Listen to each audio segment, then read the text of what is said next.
Tracy, wouldn't probable cause be she's the last one to see her and she's refusing to have her property searched? Wouldn't that be probable cause to get a search warrant? Yes, that would be correct.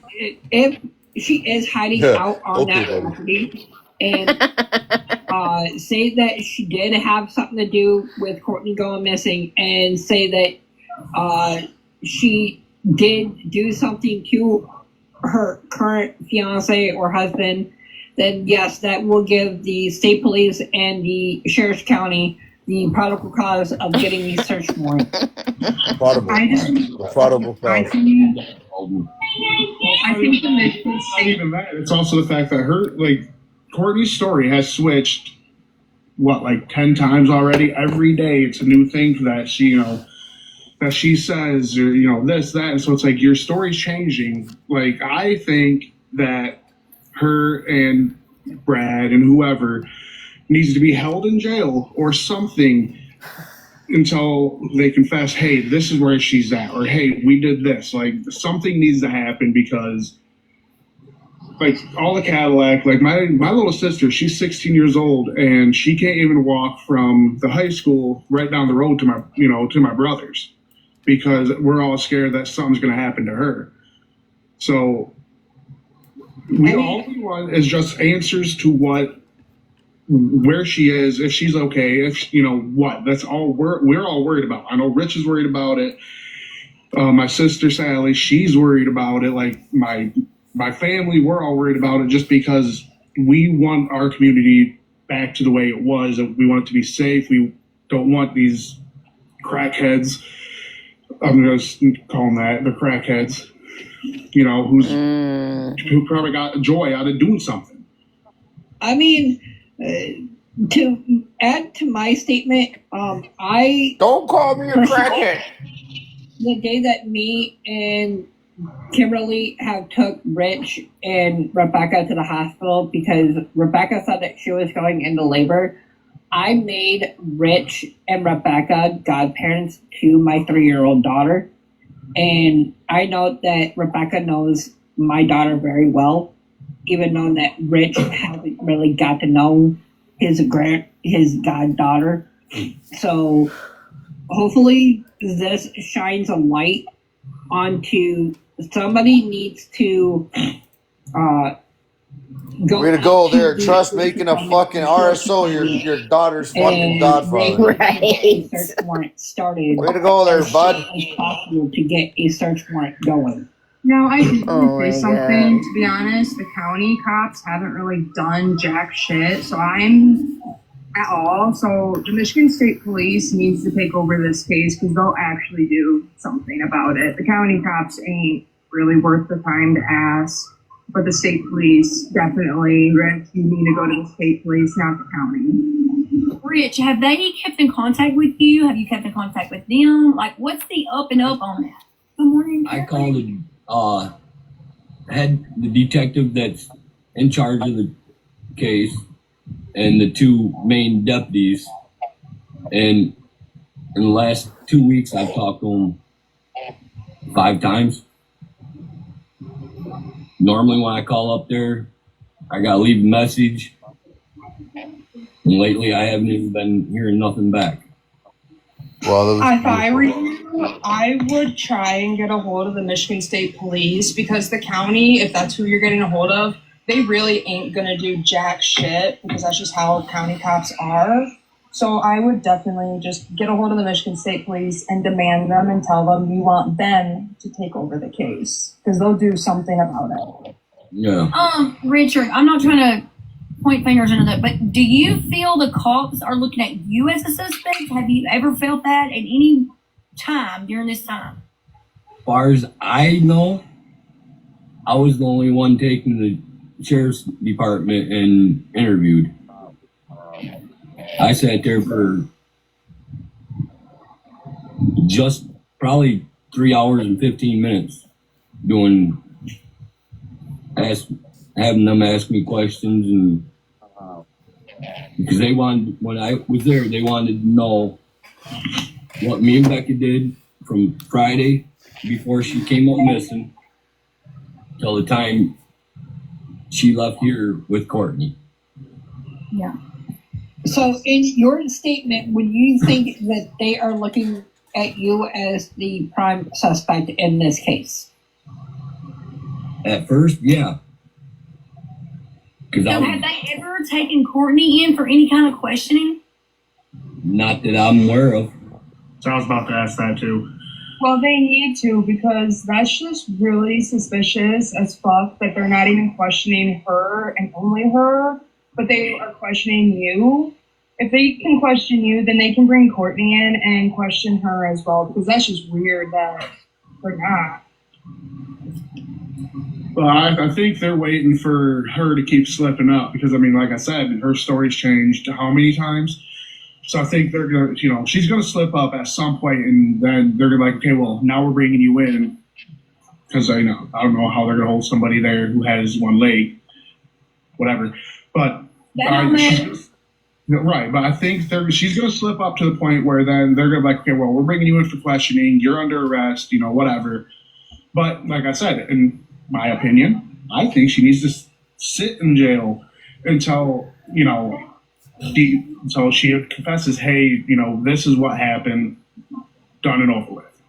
So, Caleb, This Caleb guy at least has a in brain. your statement, would you believe that Courtney, would you think that she would murder her own blood? Being under the influence of drugs, probably. And being that she had Rich has said she was using, yeah, honestly, I don't want to say I'm hoping she's safe, but I think that she would murder her own kid. Which I can't 100% say she is. That's just what I've been hearing. And the day she drove us back from the hospital to mine Becca's place. Susie said she wouldn't be the first one. Hey, I have a question for Rich, because I have heard it and seen it all over Facebook. There was, during the search party, there was like a random guy that appeared in a mask that had a pew-pew and, I don't want to say it in life, but like a KNIFE on them. Do you know if that person is involved in this case by any chance? Like, does this person the reason, I don't know, it's just weird that he randomly appeared in the woods and wasn't part of a search party at all. There was a guy out there that fits the description. My son's mom heard about it, and he was only approaching females out there. He wasn't talking to none of the guys. Which, I heard that person likes to especially go after pregnant women and end them. I heard it too, and probably 2 or 3 hours after we left out by Courtney's house, I was told that the reason we couldn't stay out there and keep looking is because they took him into police custody.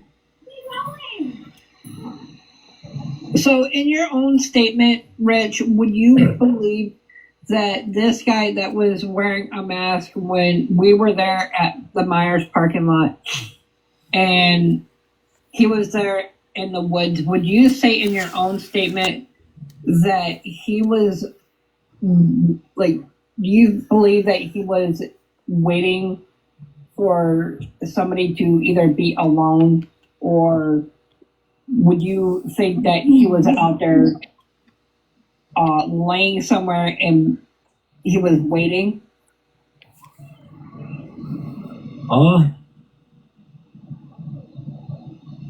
I'm not really sure, because my son's mom, my 3-year-old son's mom, approached him and talked to him. And he told her he's just a concerned citizen that's there to protect his investment and watch somebody. So there you have it, folks. We don't know. So I feel I have a question. he's Did involved. you guys happen to have Life 360?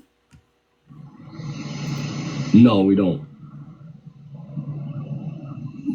But okay, so you said you could track the phone, like to find my phone, and that's how you were able to find where her phone was at. When you're doing that, I don't know how to do that. But can you track the movement of the phone? So can you see, like, if she actually went to get ice cream and all of those other things that they said?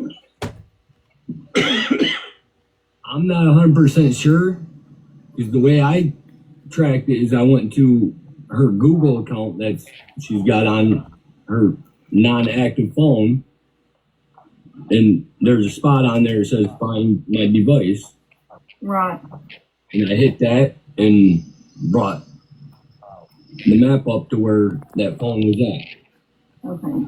I didn't know if it could, tell you wherever she had been that night. So the night I'm not that. Tech savvy. Yeah. I don't know. I'm not either. I mean, I feel like you could probably do that, but I wouldn't know how to do it. I'm still waiting for Becca to sign me back into my Samsung account. So in your own Go ahead. statement, would you believe that? Okay, actually, no. In your own statement, do you Try again there, believe bud. that Rebecca's bio mom either found the phone, or do you believe in your own statement? Do you think that she had the phone the whole entire time?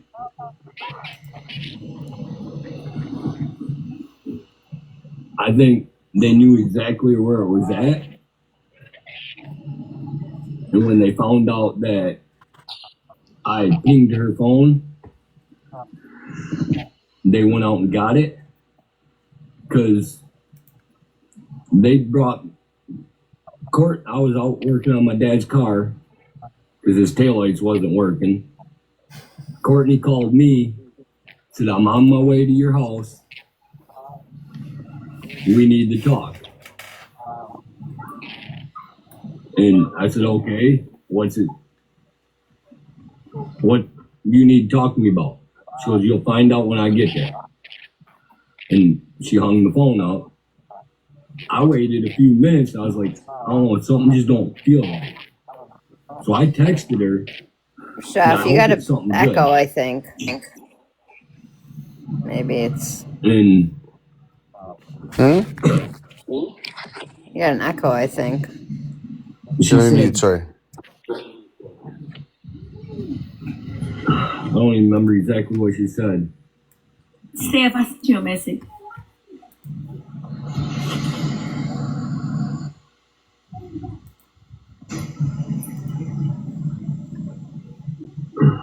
When she got her, it was her and Brad.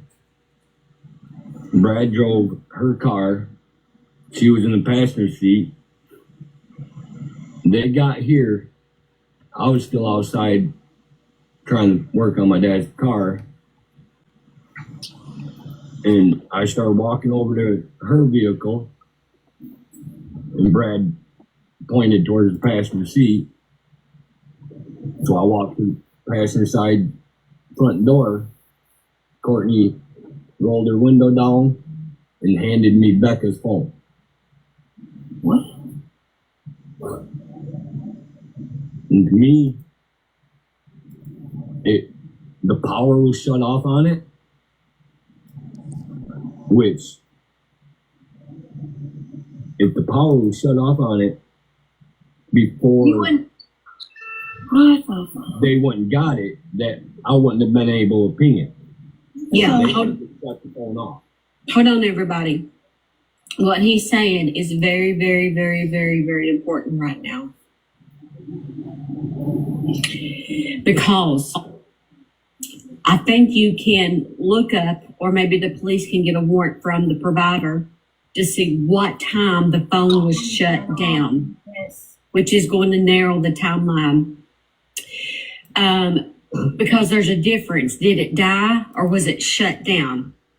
It was shut off because I turned it back on, standing right there next to Courtney's car. So would you say in your own statement that either Courtney or Brad could have shut the phone off on purpose, or do you think it was on accident? I believe they shut it off. Yeah, it was shut down.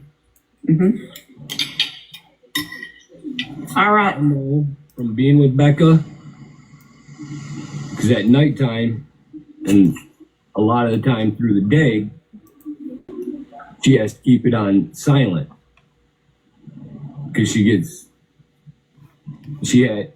did have 3 different Facebooks. We're not sure where the one that she kept as Rebecca Park went because she couldn't sign into the actual Facebook for that one. Dana, I agree.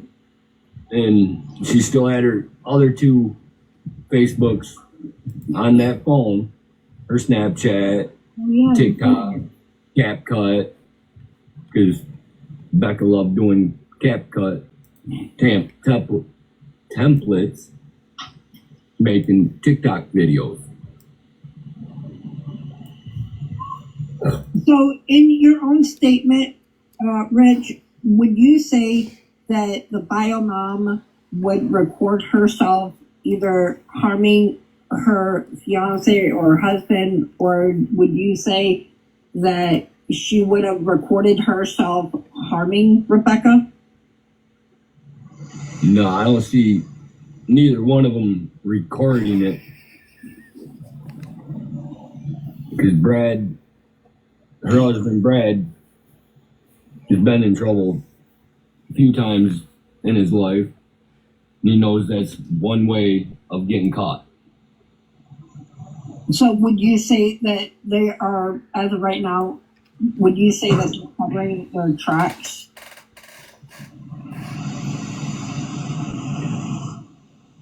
Yeah, because even when Courtney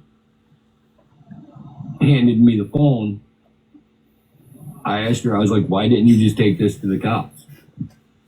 What is, look, I want to see this post that Courtney has made about Brad being no longer on the earth. Can anybody please? I cannot find it. And I want to see this. That Where shit was is this crazy. post at? Is there any way somebody send it to me, screenshot it, something? So I'm Caleb's sister. I'm Sally. So somebody made a post a few months back that they were looking for Brad's little company he had going. And so somebody made a comment on there speculating that Brad was, according to his wife, he was dead. I have the screenshots of that. Because I know Brad's sister personally. So would you be able to send that directly over to us so that way we have those screenshots? Because No, couldn't you just ask the sister? So they don't really talk that much They have, because of Courtney. yeah, Yeah, but I think she would I know if he was Courtney dead or not, also. you know? And it's a law enforcement too, yeah. So we don't Yo, know listening if back he on was this shit's alive when all crazy. this is even taking place. Diamond. I mean, I feel like he's alive. I mean, there should have been like something, stating he was dead. so in your own statements, Sally, would you say that the police department and the autopsy, if he is indeed not on this earth, would you say that Courtney was the reason behind it? Probably some foul play? Probably, yeah. Well, we don't even know if he's gone yet, so we can't really. Yeah, that too. Honestly, we don't know if he is honestly gone or not. But if she's out there saying that he's dead, and and if he's not really dead, that's just seems like she's a I can't even say the word right. Yeah, she's a straight up liar. Which Courtney's cousin has even made comments on one of the posts about Becca being missing. That Yeah, trying to use TikTok words more so we don't get in trouble. I'm not sure when it happened, but it's been within the last 2 years that Courtney reported Brad missing and also said that he raped her. Where's Courtney? I want to talk to Courtney, by God. I mean, for real, why can't she come up and say? I'll put all the money I can go find on it. She won't come on and talk. Oh, well, you owe us a lot of money, Rich. I was gonna not gonna say anything. The good news is he said he'll put all the money he can find. And she knows she's gonna be going bye-bye for life and to prison and shit. I got money to bail out. You owe us a shit ton. Does Brad have like a handyman side job or some shit like that? He does. He started this company. Oh, I want to say a couple of years back before I met. Handyman. That's it. Yes, ma'am. That is it. Do you have hold on a second. Truth Mouth Princess said that she's here. She's He here. builds What do you tents need? for a living.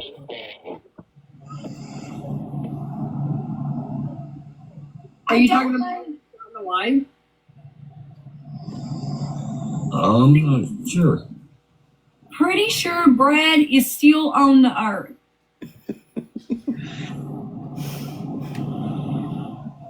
I did see. She is in here. Who found the phone on the road? Richard found the phone by Google Find My Device. He told Kimberly he knows where the phone is. And then when he pulls up over at Courtney's house, she hands him the phone through an open window of the vehicle. Correct? So let me ask you this, Courtney, if you are in this live, why don't you come into the box and really tell us why? I would really love to know your side of the story. Because with the information that we have gotten from not only our sources, but the people that are in the box, all the fingers are pointing towards you. I'm sorry to say this, but I know that me and you have had our rough past, but I want to say I'm sorry to say that. I mean, she's obviously has something to do with it. Mom. So if you don't, if she, if she says that, You said what? Isn't that his mom? Second mom, yep. something else comes out. So if I were you, I'd get up on a box and actually say your piece so you clear your name. Courtney is trying to frame Rich. Like I said, I don't like, Rich doesn't like me. I don't like Rich. I don't really have a problem with him, other than me and him have had, a past.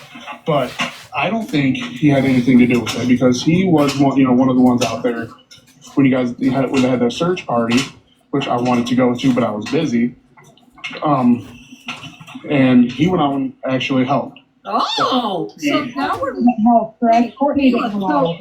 Well, Courtney didn't do anything, and then she thought she put another post on Facebook, what, 2 days ago?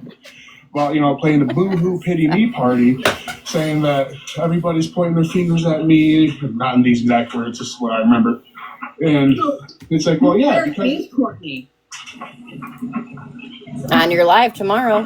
I think the Boar Bear 2 is Courtney. Yeah, that's what I was just saying. And then, because I mean, the one she's putting out that details that I don't think anybody really knew. So if she is not the one who did it, or if she has nothing to hide, get in a box and state your piece.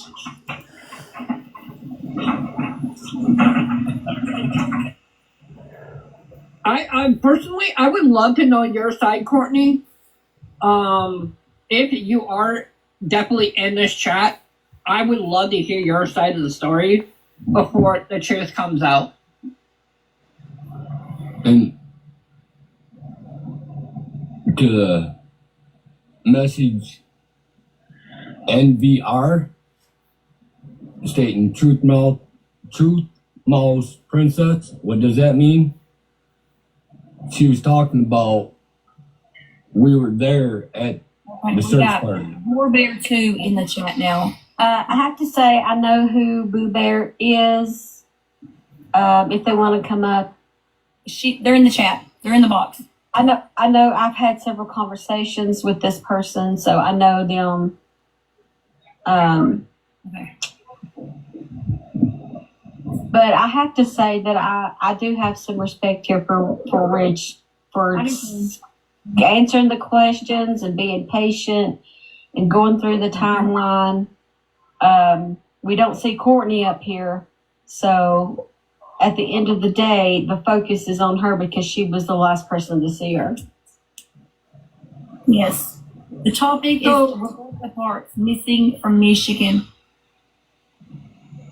So, Boo Bear 2, I would appreciate if you would give us a little bit of the details on this case, because a lot of people are saying that you're Courtney. So, She is not. I can assure you.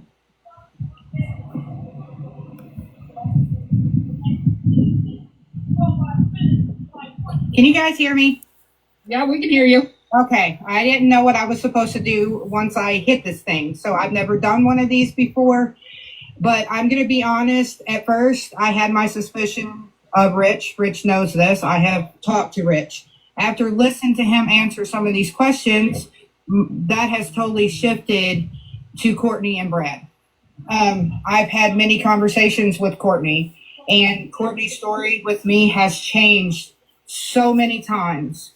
And it bothers me because I have asked her directly and even specific questions about Becca and Becca leaving, and she changes them each time she talks to me. So I also know from talking to somebody who has experience with Courtney, which is actually Becca's best friend's dad, who is afraid to come on here. I don't know why, but he is, has witnessed Courtney being psycho and flipping out and Brad trying to run her best friend off the road. They are very violent people. And do I feel that Courtney and Brad have involvement and actually probably caused this to happen? Absolutely. Just from talking to Courtney herself, I could play a audio to you guys so you guys could hear just how violent she is. And that, somebody, if your child is missing, you do not attack somebody and Brad in the background threatening to hurt them, Real quick, have you given your information to the police? I'm going to assume you have and just ask the question because I want to know. Absolutely. 636 text messages. And yes, I have. So if you don't mind me asking, Boo Bear 2, would you mind playing that recording for us so that way we all know Boo Bear's what Mal. she is like?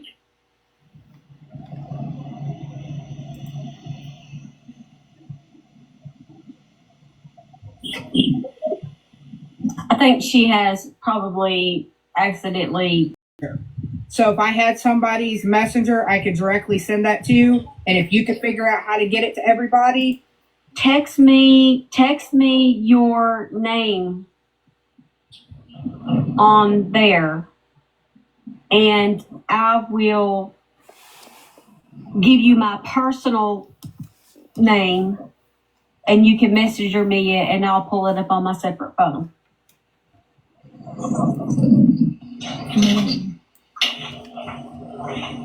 okay, I'm going to be doing that here in just a few minutes. So, Blue Bear 2, would you say that the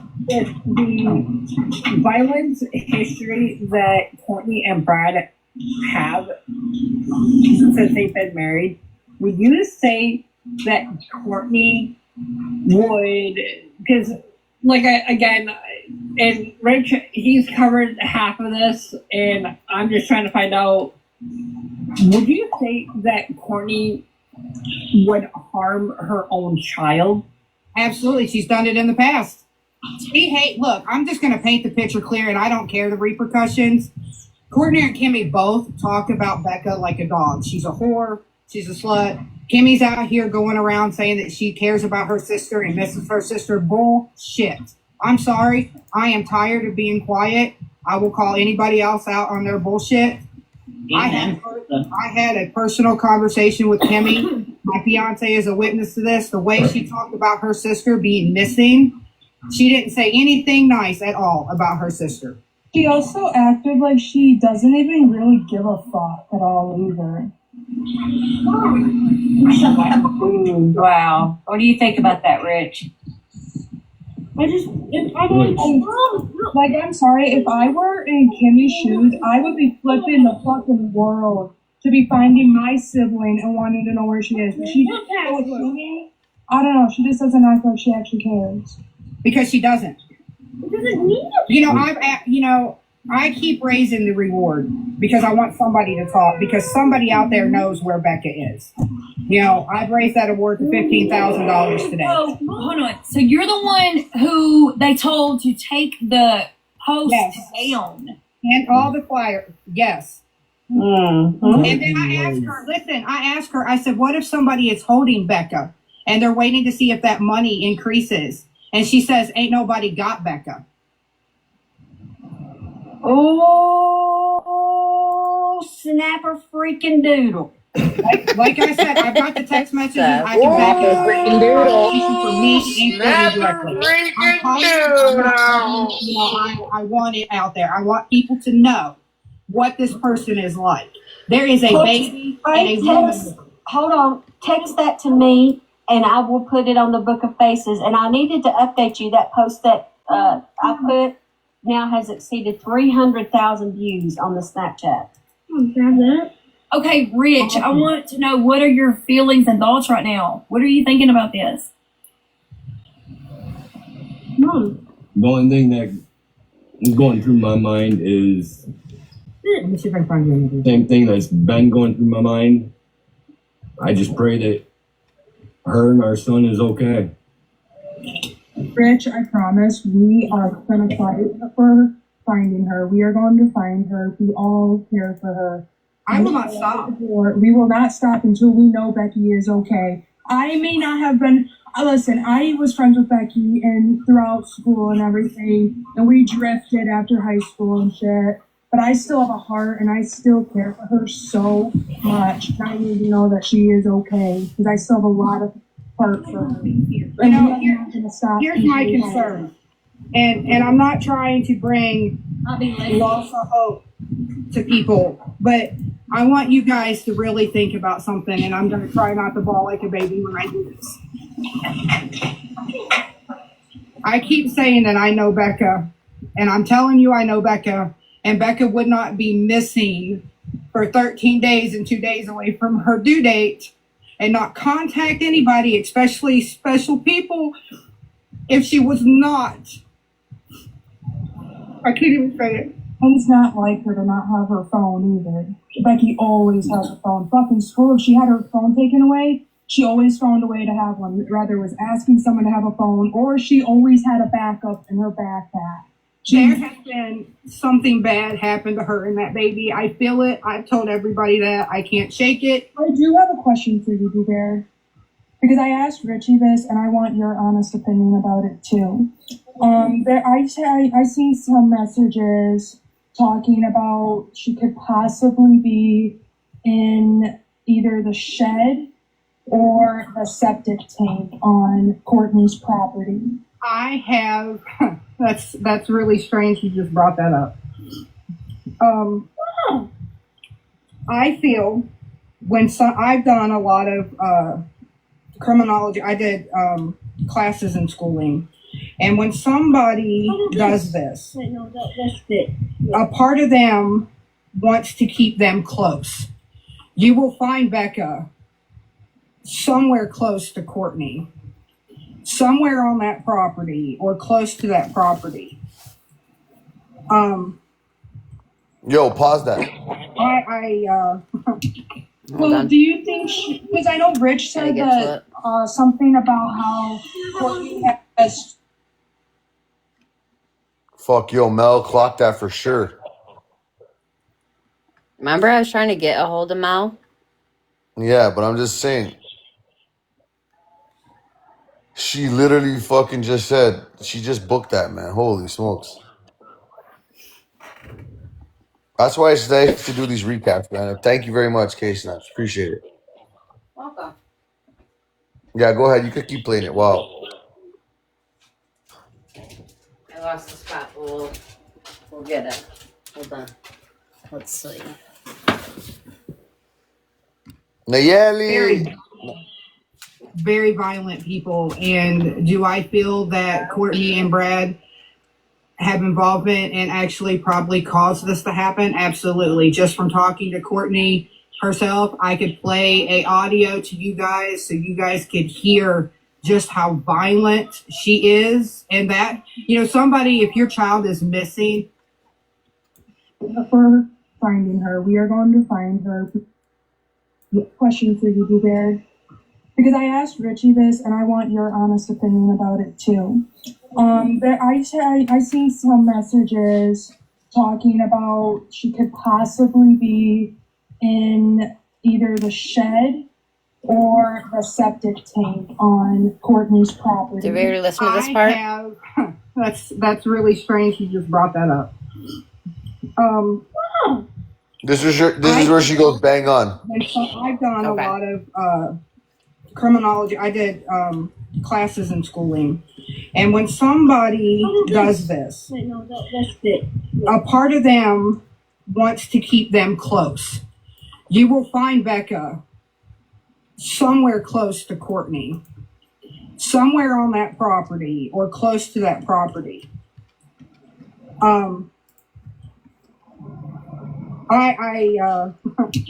Well, do you think, because I know Rich said that something about how Courtney has two sheds, one near her house and one in the woods. If she is in one of those or the septic tank, which of the sheds would you think she's personally in if that's where she's at? Honestly, you got to think about something. They're going to want to put her where it's going to be hard to find.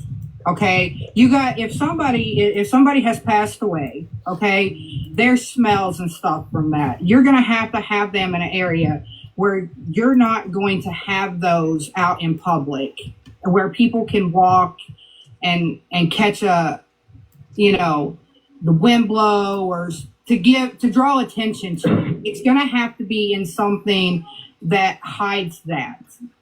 So do you think they may have put her in the septic on her property? Honestly, I couldn't tell you. I mean, Courtney is not as dumb as what people paint her out to be, and neither is Brad. They've got a long history. What am I supposed to do with that? Brad's alive. So here's my question, though. Here's my question. If she would be in a septic tank, they would, like, if somebody had a drone, whatever, there would be freshly dug up dirt. Right. And I mean, I'm not 100% sure if anybody's seen freshly dug up dirt, so we can't really say the whole septic thing is true. Right. Sheds, maybe. The sheds, we could figure something, that could be something figured out, which, like, somebody stated earlier, the cops here in Cadillac, they're Talking right now. all they care about is stopping over. What? Right now, the dude. Let me look. Over the property. Is that even legal? I mean, not technically, but I can't do that. A drone, dude. Every time I've tried, I've broke it. I crash everyone I get. Crash everyone you get. I'm not good at it. Caleb. I'm not. My 3-year-old son is better at flying drones than I am. Did you hear me, Caleb? Who is Caleb? What is he like? What is his relevance? He was, I think, friends with Becca. He sounds like a cop. Is Mel the lady that was on live in the very beginning saying that Becca was like a daughter to her and her daughter was best friends with Becca? Correct. What's some hills called? Yuma Hills? Right, because I know those trails out there lead you all the way to Manistee, to Harrietta, all the way to Wellston and all that type of stuff. Because I used to ride those trails way back in the day. Okay, Boarbear, was you about to answer? You said I could answer that, I thought. Yeah, actually, there's 2 cabins somewhere in those woods out there on that 2-track, but she will not disclose where those are. See, Friday when we were out there. We ought to be able to pull that up on. Hold on. Like, pull up her address and kind of like do like the Google Road. Yeah, like the Google Road or whatever it is that shows like maps where you can see buildings and stuff. Yes. Hold on a second. Because Kimmy made a statement to me in a message that her grandfather had told her, hey, remember where you and Becca used to go? And I thought maybe she was trying to tell me something without directly telling me something. And I said, well, what do you mean? And she said, these places would take cops days and weeks to find them. Right. And then we asked her again, she had mentioned about the cabins. I don't know if they're actually big cabins or what kind of cabins that they are referring to, but they are somewhere across the road in that wooded area. So I don't know if they're like makeshift cabins. I don't know if like hunting cabins, maybe like deer blinds type deal. That's what I was thinking. So, and Rich, would you say in your state of mind, would you say in your state statement that would you think that Courtney or either Brad, would you think that they would have any other property or any type of garages or sheds that are located somewhere?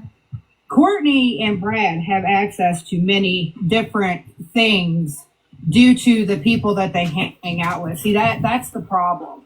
I know that there was a camper. I don't remember if that was on her mom's property or one of her friends' property. See, my daughter, unfortunately, was mixed up in all the drug people in Michigan, okay?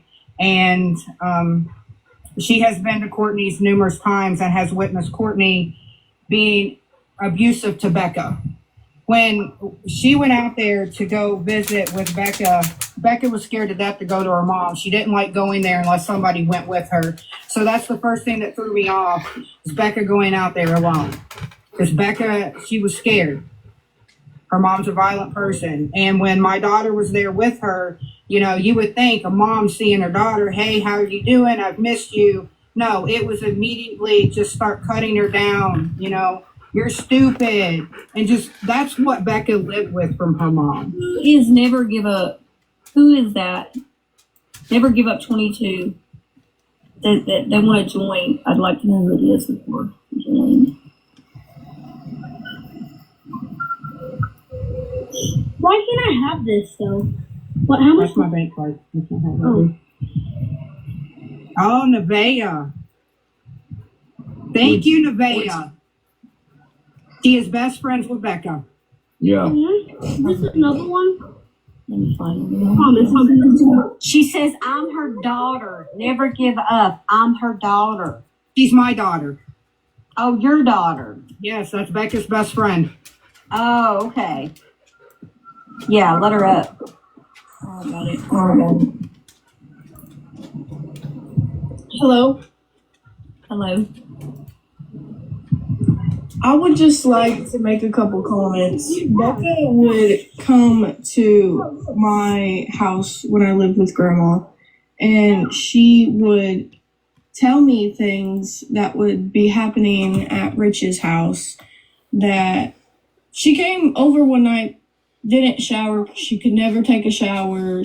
I helped her get clothes on her back, take a shower, because she told me when she stayed with Rich would put her down, say certain comments. She would tell me about her mom, and how her mom would threaten her. Her mom made threats to her, and she would cry to me about it. And that's why she stayed with me a while. I just wanted to add that a little bit. Like, no one's really innocent in this story. Right. Can you really clarify? Can you clarify what types of threats? Like, what did she say? Like, Becca wanted to see her kids, and her mom would get mad about it and say if she came over, then things would happen because she couldn't see her kids that day. And Becca cried to me because all she wanted to do. Her adopted mother or her other mother? Courtney? It would be Courtney. So Courtney at home. Courtney had her kids?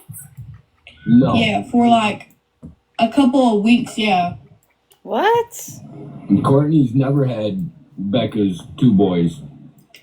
That's what Becca told me. I heard Maybe that the boys are with oldest son. Well, I know Courtney did have one of Becca's kids at one time. Not for very long. That had to be her oldest son. Because her youngest one, me and Becca's got together before he was born. I was there when he was born. And he went straight into Becca's foster mom's custody. Right. But I know at one time Courtney did have one of Becca's kids. Because she was trying to get custody of That's him. Kimmy's kid. Which had to be her oldest one. Right. Because he was only You come over here, please, Nova. a few months old the first time me and Becca dated.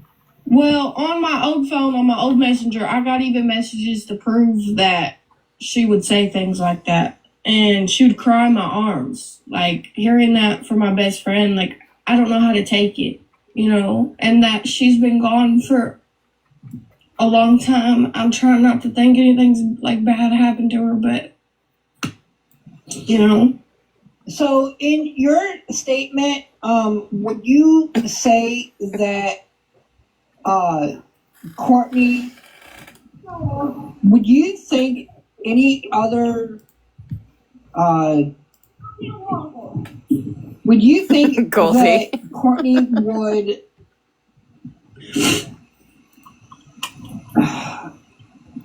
I don't know how to really put it because Finally, he said in your own statement. No, she's a monster. Sounds like it. It does. It I'd sounds like rather deal with a monster than deal with Courtney. She's a pathological liar. I mean, I know Courtney personally and Becca. I know Courtney is psychotic enough to do something to Becca. And it's just everything that's pointing out so far with the whole case is pointing towards that Courtney did something or knows something at least. Courtney had motive. would you guys believe because there's people that are here in Michigan in the box.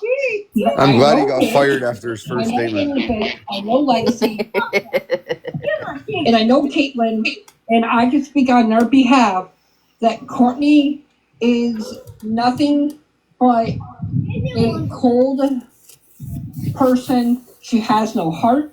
She's got no respect. She's got no loyalty. She is one of these people. Should I play Trust who Live would go next out with of Courtney her in way it? to murder. And I say this. To show how She's like my dangerous she is. she's like my second mom. Guys, she wouldn't do anything. She's like my second mom. Everyone's saying yes. So thankful we don't need to ever talk to that man again for anything.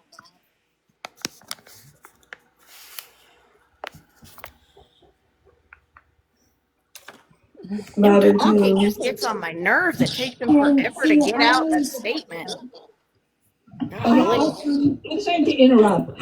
There's a lady that's called Dana, and I'm sorry to interrupt, and I shouldn't be, but I'm not gonna hold back anymore. Nobody's gonna fucking keep me quiet. It says told me y'all stuff. That's not what I want. I want to. No. Dana is my very sweet friend. I've known her. I know her personally. What she means is on TikTok.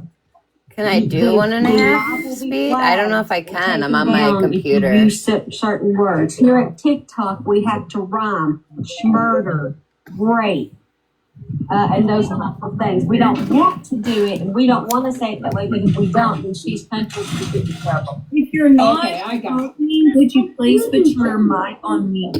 You go check it. I mean, Courtney was messaging me till about 2 days ago, and then all of a sudden she had me blocked. If I hear the word in your own statement one more time, With the information that both Boo Bear 2 and Lilybit, Lexi, and Rich, with speaking on their behalf, would you guys say that Courtney should be allegedly, should she go to jail for what she has done? It needs to be at least questioned. Has she even been questioned? I don't think she's been questioned. I think it's kind of crazy the police are going to her and going through tips. Yes. That's what she said on a news interview, and I just, that something about that is not okay. Because, like, obviously, if you're the last person to see Rebecca, you would think that they would be questioning her specifically. And I just They're not questioning her at all. You guys want to hear? Do we want to listen to the rest of this, or do we want to go to Trust Live?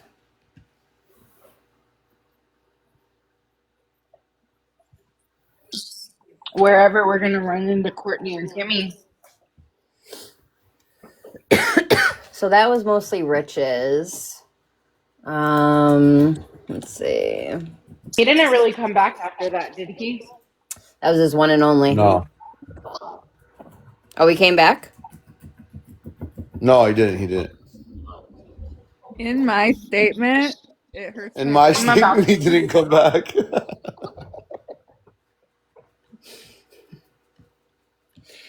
Ay, ay, ay. There's a couple characters that make me want to smash my face in a wall, and that would be Trust, Paige, Kimberly, and Don Julio.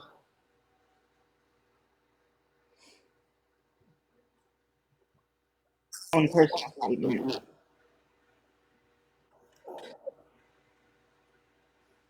Be accurate. 18. Jeff, have you heard anything about O. Fisher? Or is he still MIA?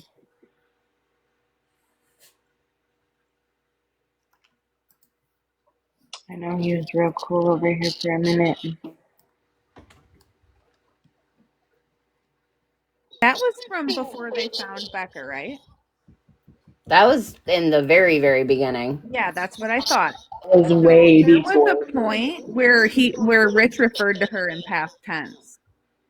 Did you guys catch that? I mean, Me. he said he's uneducated, but We've yeah, gotten past that like days ago, people. Okay, this is. That was crazy timing. Like, hold the fuck up. Yeah, we are past it, Courtney. And what? It triggered me. We don't know why the phone was where it was. We've gotten past that like days ago, people. The visual candlelight is tonight. The that question that's only This is on the 18th, so this is after okay. that one. Two-way girl is because Rich is known to be violent. No, there was no deceased body found. Hold on. That's Hey, completely false. hey, don't talk about your daughter's grandfather. Don't talk about your daughter's godfather like that, boy. Sarah wants to come up. Is that okay?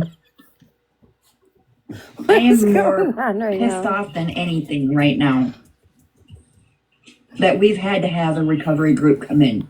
Don't you people get that? I broke down earlier, and now I'm just in the pissed off stage.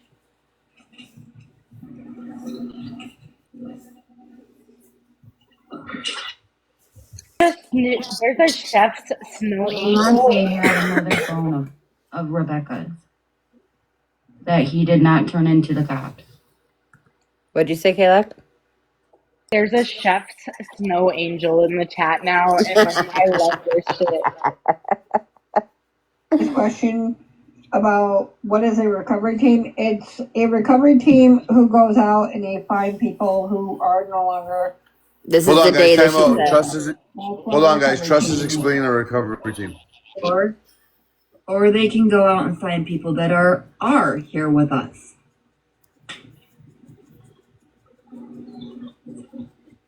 Run that back like 30 seconds. Rewind. 30 seconds. Recovery team is. Or they can go out and find. It's the third phone. I'm gonna just answer some of the questions about what is a recovery team. It's a recovery team who goes out and they find people who are no longer here with us. That's what a recovery team is. Or they can go out and find people that are here with us.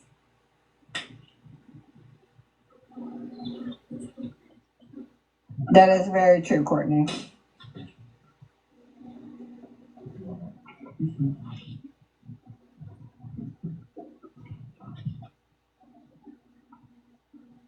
No, Courtney didn't do it, so stop speculating. Right. Courtney didn't do it.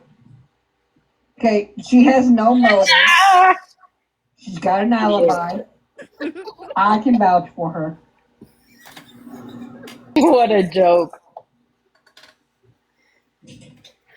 Oh my god.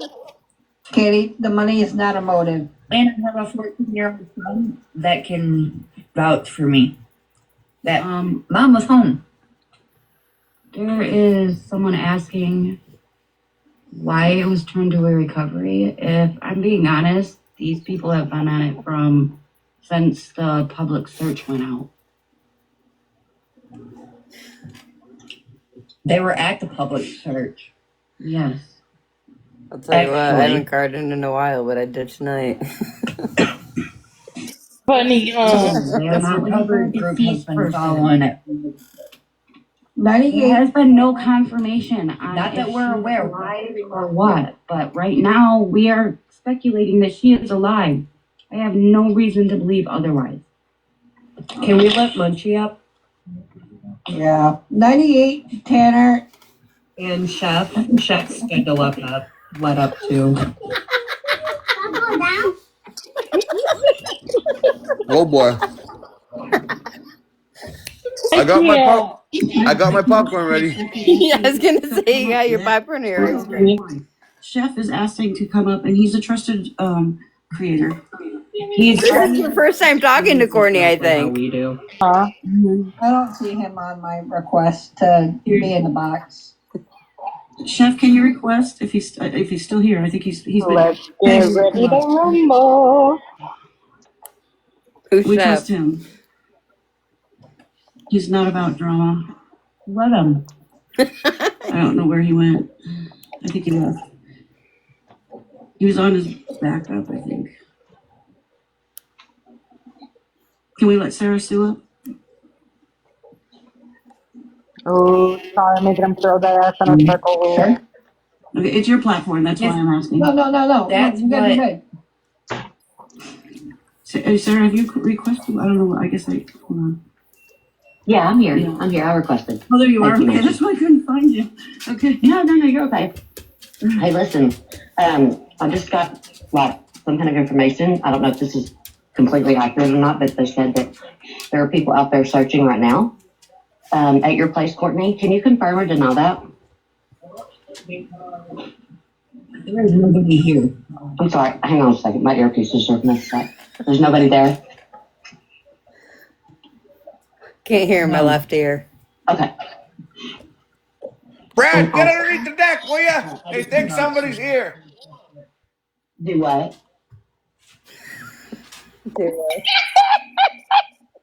I'm sorry. I didn't said hear you. Abby can vouch that there's nobody here.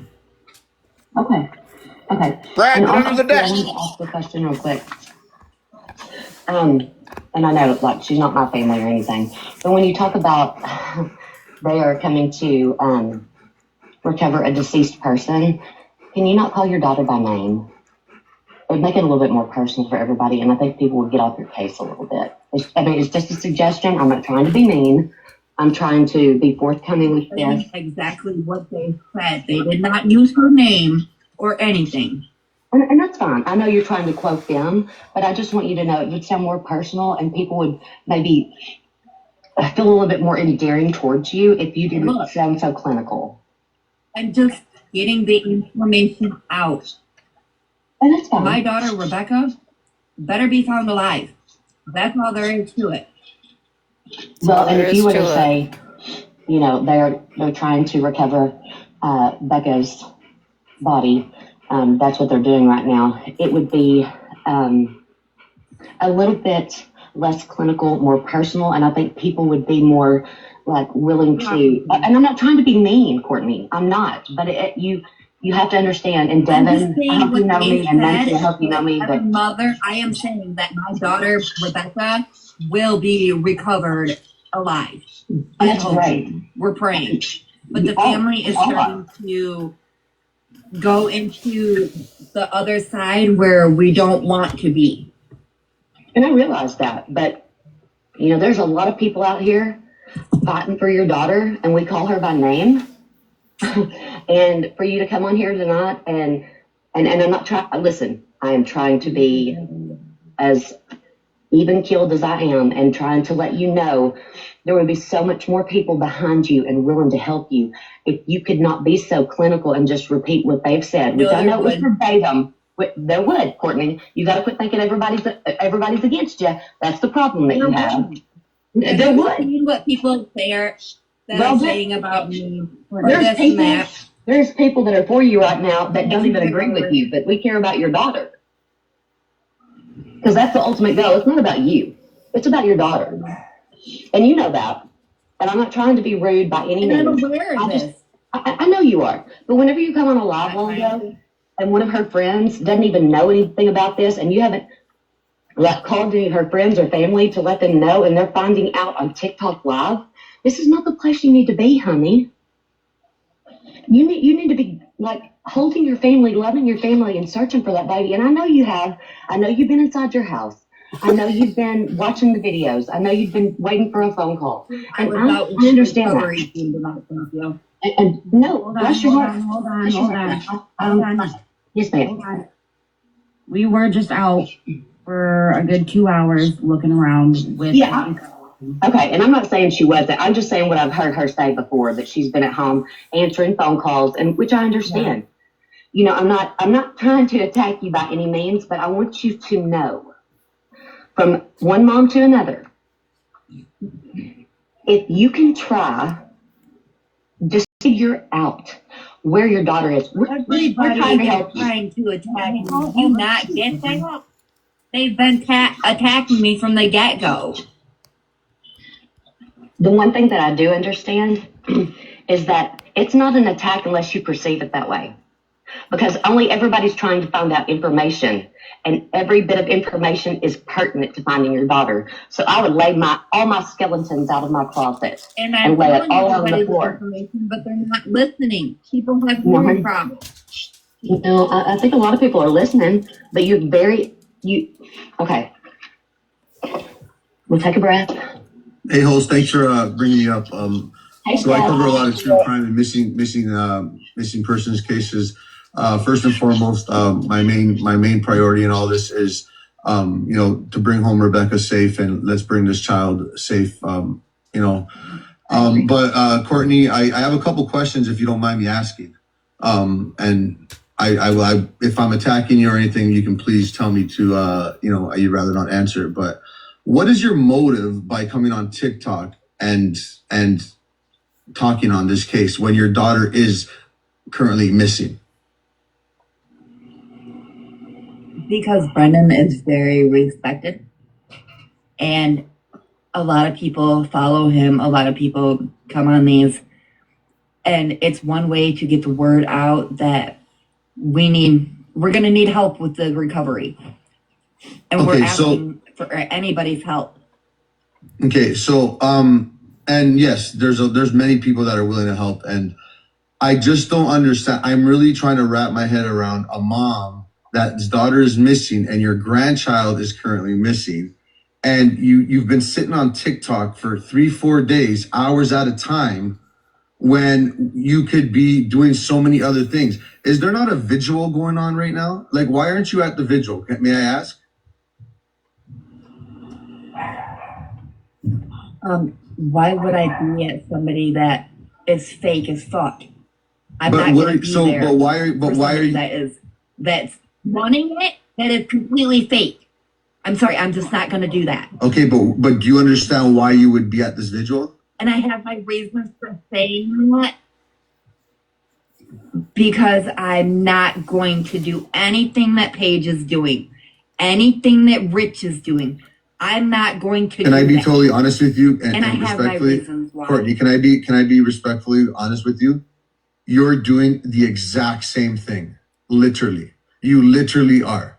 And I'm telling you, as an advocate for missing persons, as an advocate for supporting victims, you are literally doing this right now. It's either you're on board or you're a suspect at this point. You really need to understand this. No. Like you That's really why need. I'm not going around with no, you need to listen to me. The new information that we got. You got bogus information, lady. You got bogus information. I have the information you have. No, I didn't. You're telling your daughter. You're telling your daughter that they're looking for a body. Okay, your daughter is crying while you're on TikTok. Your daughter is crying while you're on TikTok. You need to look in the mirror. You need to understand, sweetheart. Listen, sweetheart. You need to understand what you're doing. And what you're doing is you're digging yourself a bigger hole. You were on TikTok while your daughter is crying. Digging myself a hole. I want you to understand. I'm really trying to help you in this situation. My daughter took my car and went to go see her friend. Okay, but what I'm trying to tell you in the most respect. Will tell you herself. I'm trying to tell you this in the most respect. Hold on. Someone in the comments said I even Venmo stalked her and she bought a mouse one time. Are you fucking kidding me? Oh, you know why? Probably. Because of a snake. Yep. On my God, through Venmo? Crazy. Okay. Full way. It hurts me to hear your daughter crying when she can allegedly be thinking that her sister is unalived and her brand new nephew could possibly be unalived. Like you're not going about this the right way, lady. I just want you to understand this. These are human beings' lives we are talking about here. These aren't goldfish. These aren't goldfish. These are humans. Please be a little bit more. If you're going to come on a public, listen, if you're going to come on a public platform and speak, please be more remorseful for your child and your grandchild. This is not a fucking joke. I'm not saying that I'm not. I'm pissed off right now. No, but you're literally not understanding what you're doing. You don't understand that. I am madder than a hornet. It's not even funny. As soon as the mad gets madder over, than a hornet. I will break It's not down for even my funny. child. It will happen. I broke down earlier with my daughter. And now I'm just pissed off because my kids have to go through this shit. So, but Nobody so, cared but when they were okay. So, doing what good whatever are how you they were doing? So, may I ask, what good are you doing by letting the whole world know and the whole world be able to record you and ridicule you right now? What good are you? Let me ask you a question. With the information that you had shared earlier, didn't you tell everybody to stop talking and stop looking? No. So, Courtney, can I just, Courtney, because I just want information Courtney, and it's not. Courtney, you're not used to social media, sweetheart. You know You're what? not, Brendan, sweetheart. can you get rid of him, please? No, listen. I Brendan, just can you want to get say rid of him, one thing, please? respectfully. Brendan. You're not understanding how social media works here, and I'm trying to explain it to you in the most respectful way, because maybe you understand. I just want you to understand. You literally said in an interview today that you were told to stay off of social media, and you went on a TikTok live and talked for 4 hours. Are you not understanding what you're doing? You're not understanding what you're doing? To spread the word that we No, but need listen help. to what I'm saying to you. Listen to what I'm saying to you. You were told by the authorities to stay You're off. not listening, obviously. Listen, It is my choice if I am on it and we need everybody's help. Everybody. but do you Across the understand? world. But do you understand? There's one thing to help, and there's one thing God, to. do you not get it? No, but I'm going to make you understand. And trust, honestly, I'm not trying to disrespect your life. I really want to maybe help you help her. I really do. I'm not new to this. I'm not a rookie to this. I really need you to understand the way you think you're helping. You are not helping. You're telling stories. You might be so distressed that your daughter's missing. Your stories aren't adding up. You are actually hindering this investigation. You understand this? You are not spreading the word. You are spreading stories. I'm not. I need help. Yeah. Hi, Kimberly. How are you? Sit there and attack my daughter. No. I don't attack, love. That's not me. That's not my style. I would never attack her. Kimberly, first and foremost, I would like to say genuinely. Imagine her telling me not to attack her daughter when she unalived her daughter and her grandson. Right. And lies and says it's Kimmy. Blames it on her other daughter. On everything that we're doing here, I really hope and pray to God, and we have been. Kimmy's phone is going off. News. We hope and pray that your sister and your nephew come home safe, and if there's anything we can do for you as a community, work for you. We've done this multiple times. I have a page that we continue to do this. So what I want you to understand, and maybe you can get through to mom right now because maybe she's not thinking right. She is not helping this is not how you. A search team to try to check mine and all my sister's safe haven spots that we have for. Can we please get trust? Schmurder by Nature is another huge advocate for this. She has a big following. We work together and try to bring home missing as well. So you're saying that obviously her being actively constantly on TikTok, everything's getting twisted and nothing is being out there right. I know, but AB Fox, listen, she is a prime person of interest in this situation, in this investigation. Please let me finish? Okay, go ahead. No, I understand what you are saying. You are a prime person in this, Courtney. So you think people care about you right now? They want to hear you and see and listen to you fry. So what are you doing? What are you doing? In hindsight, everything you're saying, everything. In hindsight, you know what you're doing? In hindsight, you know what you're doing? You're making the situation worse. Everybody's against each other. You guys can't even come together collectively as a community, all you guys, and respectfully try to help find your daughter. Help, Chef. Hi, Courtney. How are you doing? Go ahead. Are you there, Courtney? So I will say, just Chef is. I will say, me and Chef, we work really, really close. He always says I'm the professional one because the way that I come on. But I wanted what he's trying. I'm hoping that this gets through because I know you're getting defensive. I understand that, but I want to say the way that you guys are coming on and getting defensive, people take that with TikTok. I mean, it's a public platform. We know how people can be. And they're taking that as you're a suspect in this because the story adjusts and changes. And I'm not saying that you are attacking you. Go ahead. You get offensive? If somebody was attacking you, wouldn't you get offensive real quick?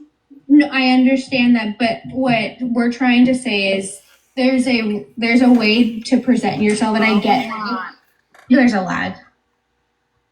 Hey, Trust, you really should just end this live because you can find yourself implicated. Just end it. End it. For even your own sake, dude. Because we have become friends through this. End your live. Stay off for the night. And Courtney, please take Chef and Murder by Nature's all of our advice on Get everything offline. we're telling you. And we're done. Too much. Pissed me off. Died and I missed so much.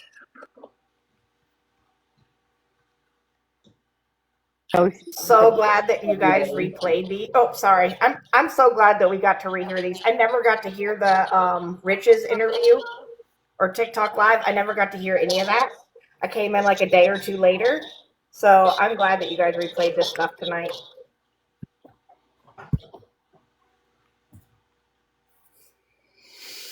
And honestly, there is so much more, really, if you think about it. Like, I remember for Ali, she had a lot of audio too, and then there's a lot of audio out there for sure.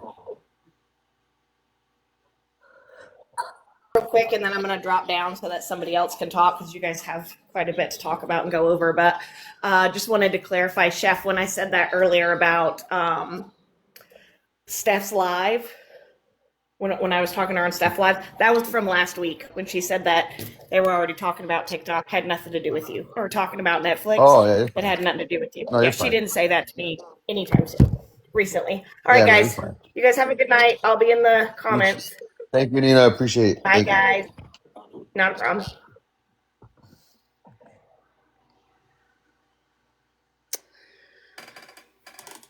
That was good. How'd you get all these? Leave. What? How did you get all those? I got my way. I know people too. It's drama talk. She's got them all. What do you want to hear? I got it.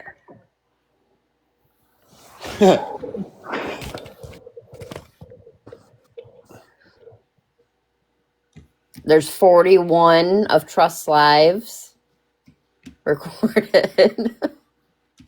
We got Geez Country. We got yours. You want to hear one of yours? Did anybody Who's get in any it? of me cooking? Sorry? Is there any of me cooking anywhere? No, you were up on the late night shift. I wasn't though. I don't think. Hold on, let's see. Chefs. The Chef crazy has thing is 23. like so many of us talk to these people, you guys. Been rearranged, and let's keep our fucking foot on the gas on this monster. And you know they ain't gonna die. They ain't gonna unalive easy, but we're gonna keep our. You know, I know we're excited. Let's not talk over each other. I can't hear you when you're chewing with your mouth open. In your mouth. I'm saying everybody's excited on this case, but yo, let's not talk over each Rebecca, other. Sure, the bloopers now. I'm invested. Rebecca also has 2 kids that were taken from her. Oh. Because she's with a RSO. That's Heather's voice. Registered mean? A registered. Oh my God, I'm gonna cry. Oh, got it. Before we go into this, Guys, Heather in the chat.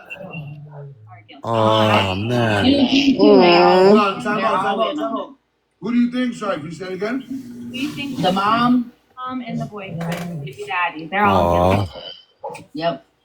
Yo, the mom's coming on here and talking some shit though. Yeah, and she's lying. Exactly.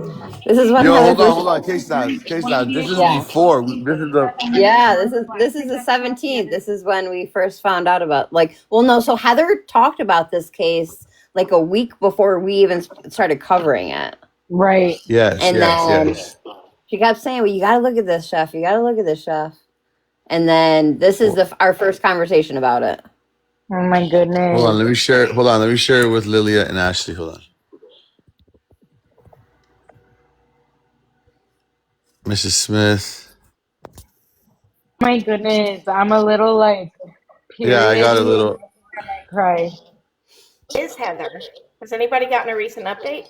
Yeah, she's doing really good. She's making really good progress. She's not, she's not saying many words, but she's moving around. She's eating, or she's moving her hands a little bit. She's eating.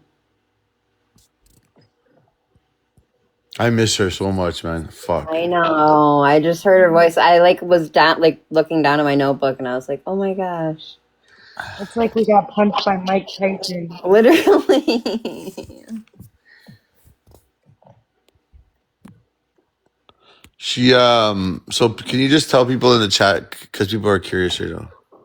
So Heather is a part of our community. She's like one of our sisters, and she's like a me, a Kalak, really, really near and dear. She's been here with us for a while, and actually, shortly right after this, she had a brain aneurysm and a stroke and a seizure, and was flighted to a hospital a ways away and put on a vent and had emergency surgery to help with the brain bleed and red stuff.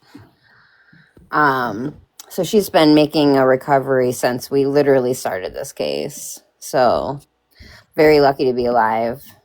And Very she lucky. hated all the characters in this case. And she had a headache the whole week, while we were doing this case, and she's like, I gotta stop. I don't want to do this case no more. I don't want to do this case no more. And we're like, come on, Heather, you're the one that started this.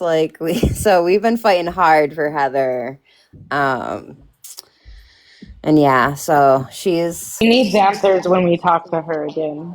I can't wait. I've been texting her too throughout the whole thing, like, oh my gosh, Courtney and Brad got arrested. Oh my gosh, all the updates. So I'm sure she's gonna have a phone full of updates to catch up on. Same. I'm I like, still girl, share the you live should with be her. here right now. Yeah, for real. Does Heather or her family need anything other than prayers? So we really do want to put something together so another thing too is Heather is a mother to three younger children. She lives with her boyfriend. She's a stay-at-home mom. She's got a little 2-year-old Caden that would always come on and keep us busy throughout the day and sing with us. And her boyfriend And was message driving me every morning. The boyfriend was driving to the hospital or back from the hospital and hadn't slept and fell asleep at the wheel and totaled their car too. So we've been really trying to do something. Christmas, we got the whole Christmas list taken care of for the kids. So that's really amazing. Thank you everyone that helped out with that. There's also gift cards available through Target that will send right to their house. So if you'd like to do that. But we really do. We've been talking about a GoFundMe or something. We need to do something because one income house now, there's 3 children and Heather's not there to take care of them. So Let's start our lives for every day or every other day with saying something about that so that we can, once you get the GoFundMe We used to. started. Honestly, we took a little. We had a break, but. I know it was so hard, and that's so selfish to say, but oh my gosh, it's so hard, and we've been just keeping updates with everyone, but we definitely that was a slap, We definitely got to start getting our ass on it. The thing was too though, like we weren't really getting an update every single day, right? So Well, yeah, that's true. She reminded us today, didn't she? She did. Yeah. You want me to play the rest? yeah, play that. No, play that one. Start that one over again because I like that one. Okay. Put it in your mouth. I'm saying everybody's excited on this case, but yo, let's not talk over each other. I'm intrigued right now. I'm invested. Rebecca also has 2 kids that were taken from her. This is Heather. I think because she's with the RSO. What does that mean? A registered person. Oh, I got it. Got it. Before we go into this, I just want to say Lilia and I think all 3 are guilty. I think everybody. They all. Hold on, time out. Who do you think? Sorry, can you say it again? We think the mom and the boyfriend, baby daddy, they're all guilty. Yep. Yo, the mom's coming on here and talking some shit though. Yeah, and she's lying though. Chef. She says one vehicle he showed up at her house. Now it's a black pickup truck. The other day it was a different car, and it's like then you go to a hospital and you're asking someone for a wheelchair, like to drop you off a wheelchair when you're in a hospital with you. I don't get it. But she also got up on the live and was saying awful things about the daughter in the past. Like, that doesn't matter. What matters is finding your daughter. Like, why would you want those awful things out there about her? It doesn't help. Find your daughter. And Annalise, and when I was in there, I think you were in there too. Jeff, this was before you came in. I'm gonna bring the mom in here. I've been trying to get her in, but everyone said I've had enough of the hillbillies for tonight. Oh my God, I have never in my life. They're all inbred. Legit. West Virginia. This is great. Is Michigan worse than West Virginia? Annalise, even when she was telling the story, when they were like, well, why didn't you like think anything? What were you thinking when you saw that vehicle? And she's like, well, I was just thinking like, oh my God, here goes my daughter doing this again. Like just the way she talks about her child is like, I don't know. I don't know. She's missing. And they said that she didn't have a good relationship with the bio mom, that they just started to have a relationship. At 18, I believe, right? Yes, she's been in foster care. Yo, we're gonna ask a question, but hold on 1 second. Christy is here, and Christy's been speaking with the mom in that panel, but go ahead, LS. So do we think the lady with one leg, the mom, did something to her? I'm so confused. Like, do we think she did or the boyfriend did? One at a time. Sorry, one at a time. Thank you. That all 3 of them have set something up. And that's why. Who put the $10,000 reward?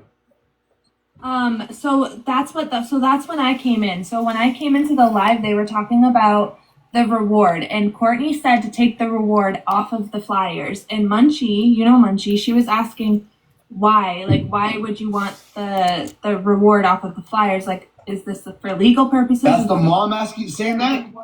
Yes. And oh, they were that's sus. That's sus right there. Reward real, and she's like, yeah, it's real. But I solved this case the first day I found out about it. People are like, why would you want the reward off of your flyer? That would actually help find your daughter.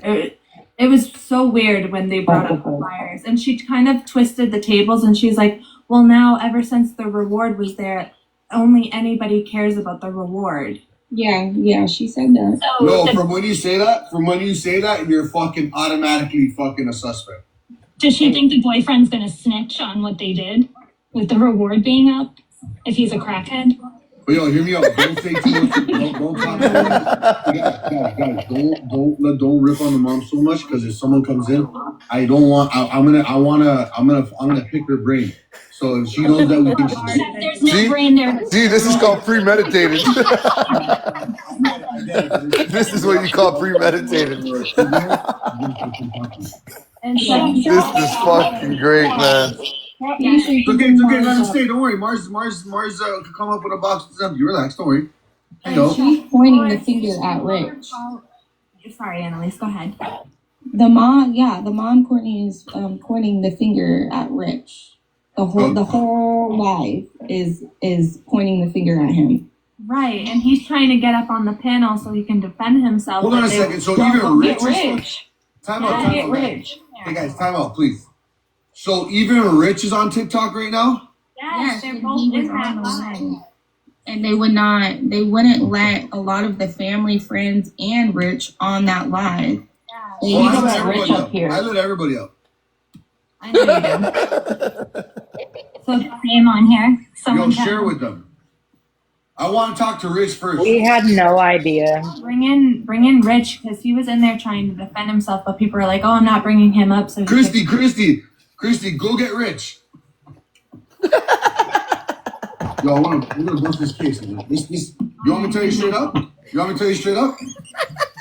This lady ain't here no more. Yeah, that's what it seems like. What did he say? What did I say? You said, What did you say? this lady ain't here no more. Correct it. That a random car picked her daughter up, but she can't say the car because today it's a pickup truck. And just the way that she's talking about her is No, I missed it. We missed it. because she's like downing her daughter.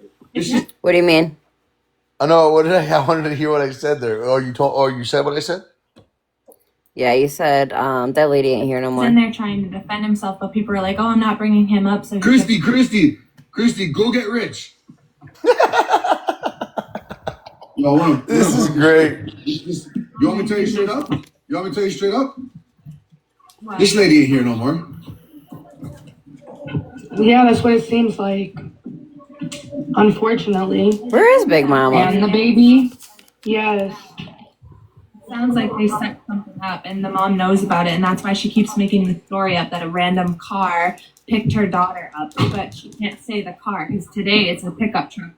And just the way that she's talking about her is just so suspect too, because she's like downing her daughter. This just got Lacey Peterson written all over it. Exactly, little mama. She was downing her daughter the whole time, saying awful things about blaming her, basically. Oh, she just got off. She just ran away. She just needed time. Yo, let me True, I'll bring you right back because Natasha wants to come up. I've been talking to Natasha behind the scenes, and she's got a lot on this case. So let me bring her up real quick. Let's not talk over each other. Let's listen to her. Let's listen to what she's got to say. I don't even know where to start. But in my opinion, so I was in there for like an hour. And she stated that her and her husband are trying to have a child, which is very suspicious to me because now her daughter is missing and her story changed so many times. I don't even know what to even speak on. You know what I mean? Natasha. Yeah, her story. Okay, so you're in there for hours. So what do you think? I think, in my opinion, that the mom, she was speaking that she's trying to have a child. So in my opinion, I think that she's trying, I don't know, something with the baby. Okay, time out, 1 second. Yes. How old is the mom? I don't know. Okay. Wouldn't say her age. She refused to. She didn't want to say her age. So if we had to predict how old she is, how old would you say? I wouldn't know. 40s. I'd say like late 40s. Yeah.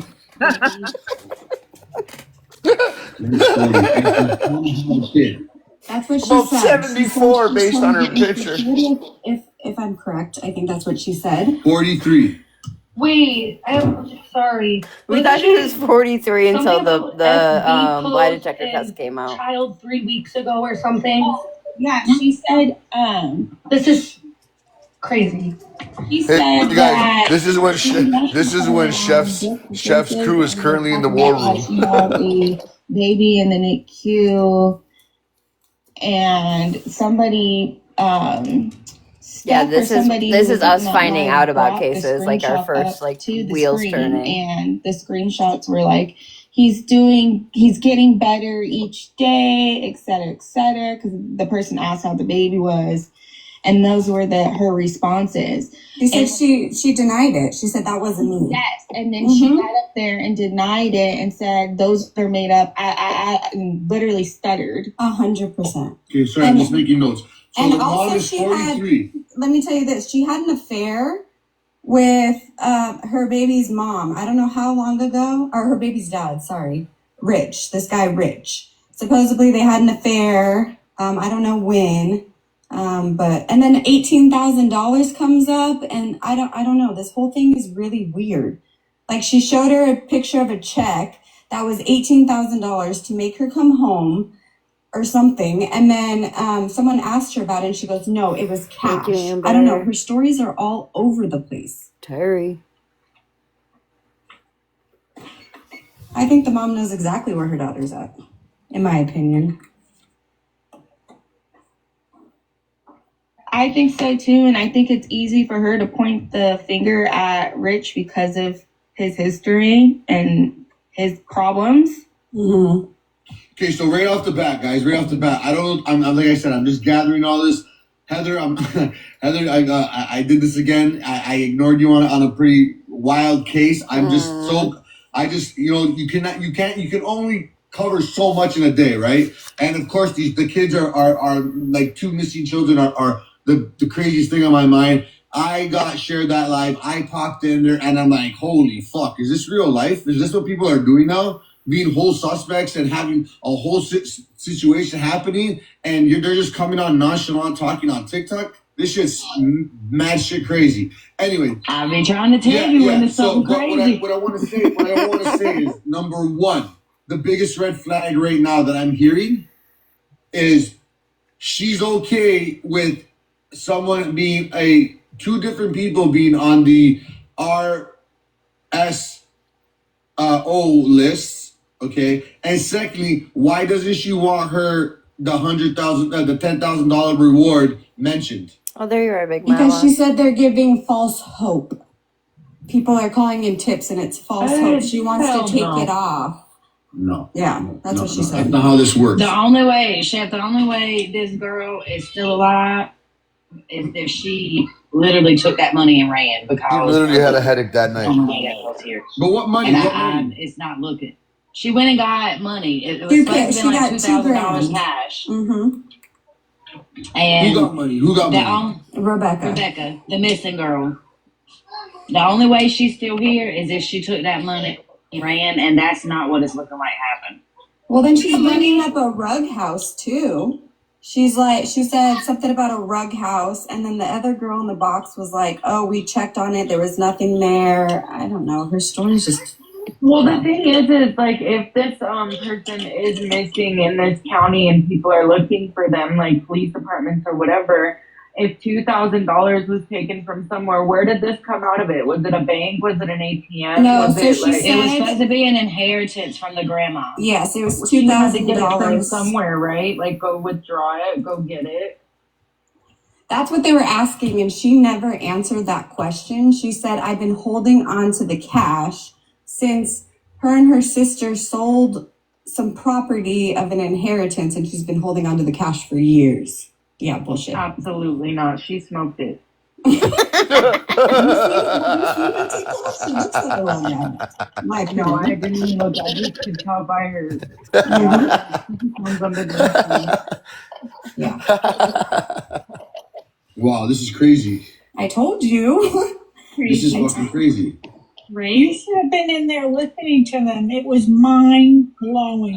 Lemon, I tried my hardest and I just couldn't. I was in there for over 2 hours. Oh my been God. in and out all day. I know you. I've been trying to tell you for about a week, Chef, so you could catch it from the beginning. Huh? Thank you, I've been trying to tell you about this for about a week, so you could catch it from the beginning. Well, you know what? Honestly, I did my due diligence. Like, to be fair, I like I said, I know, like, I know she has a fiance. This is the 17th. I know. November. She's been missing since November 3rd. She's been missing since November 3rd. She's 39 weeks pregnant. She's 22 years old, and she dashed her phone away shortly after she went missing. Am I on the right track here? Yeah, I mean, so she had so many cases, Chef. You know? Right. Yeah. Oh, She you know had what, her this- phone when she left. And then it was like 11:30, and she called her daughter to get Rich's number so she wasn't that overbearing mom. These are her words. And then I guess she went and took her car and she found the phone and then tried to have Rich get into it before contacting the police. Like who? Absolutely not. Yeah, she took it to him because She she said smoked he it. was the passcode to open up the phone. Okay, so one other question I have, guys, and please let's just go on mute when we're not talking. I don't want to be like all interruptive. I know this is a very exciting case right now because there's a lot of information that we just heard. But what I want to know is, what are the police saying? I heard the police are saying you can carry out on your searches, just please do not basically hinder the investigation. Am I correct? Yes. Okay, thank you. Wow, this is crazy. There's not too Wait. much. Sorry. Go ahead, Big Mom. I was just saying that the inheritance plan that we're talking about wasn't that like a couple years ago too, and then just now she was getting it, or am I wrong on that too? I'm not sure about that. All I know it was said an inheritance. Yeah, because I heard that. I think this morning I heard that the grandmother has been gone for a couple of years. I could be wrong, but I heard this, and they're changing. The story's changing because the other day I sat down and I wrote down the stuff that was being said. Of course you did, And Heather. it was being said Love it. that November the 3rd is when she was last seen at the mom's house in Boone Township, like Cadillac, Michigan. At 11:30, she stepped outside. She had someone coming to get her. Dark sedan. Told the mom, "I'll be right back." But now they're saying. So now they're saying, like, she was sending messages at, like, 8:30 or something? Somebody correct me. Do it. The story's changed multiple times. yeah, I just want to know, and I know we're not going to know. I just want to know what the sheriff has at this point. Like, what is? From what I heard, that sheriff's office is a true. joke. I heard that sheriff's office is a joke. I think it's like a small town, and I don't think they really have. I don't think they really have the resources to do what needs to be done here. That's what I said last night. So the one girl saying I that have she a was question. friends with somebody for 30 years at the sheriff's office, and then they were all arguing about that.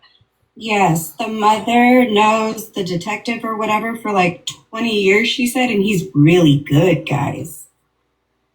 Okay, so I have a little bit of questions real quick. Damn, hold on, I blinked. JK. Wait, okay.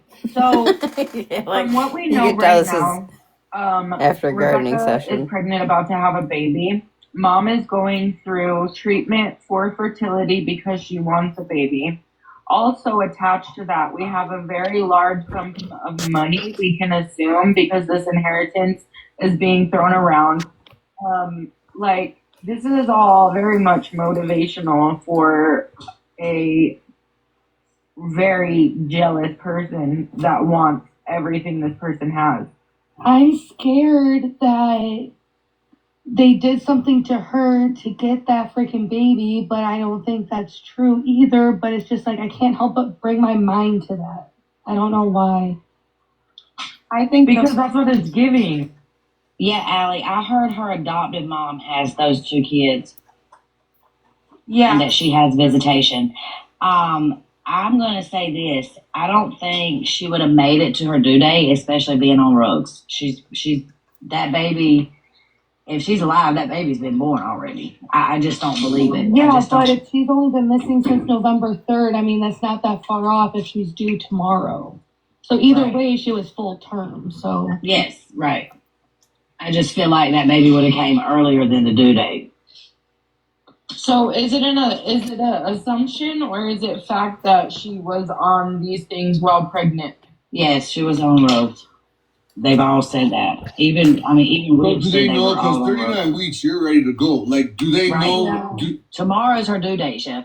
Okay, so do they know? Like, so November 3rd wasn't too long ago. Is there any type of record that like she had ultrasound recently?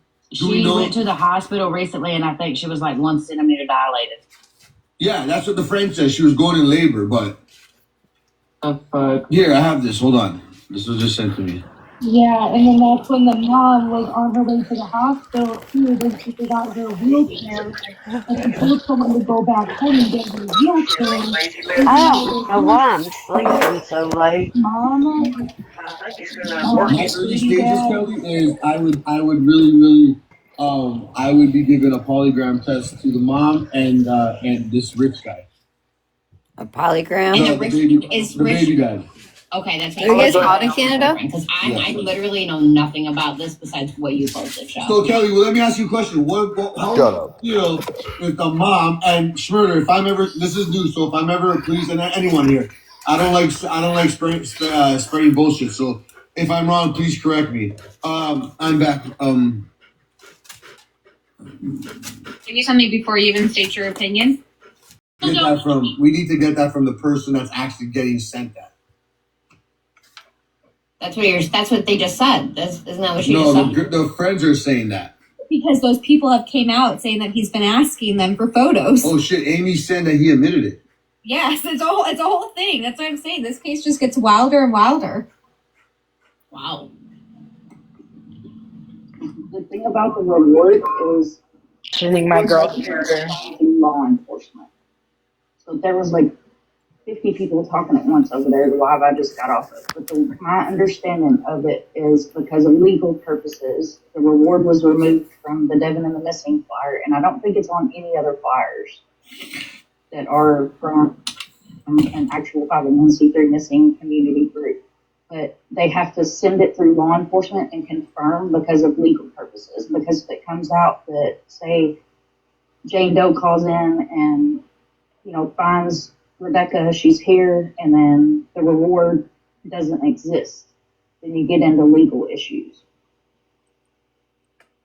Yeah, I'm just gonna confirm something because I think a news was, and obviously they could be wrong too, but I think a news station was reporting there was also a reward now. If you feel comfortable, what's your thoughts on all this? My thoughts in all of it is that it started out as a missing persons flyer.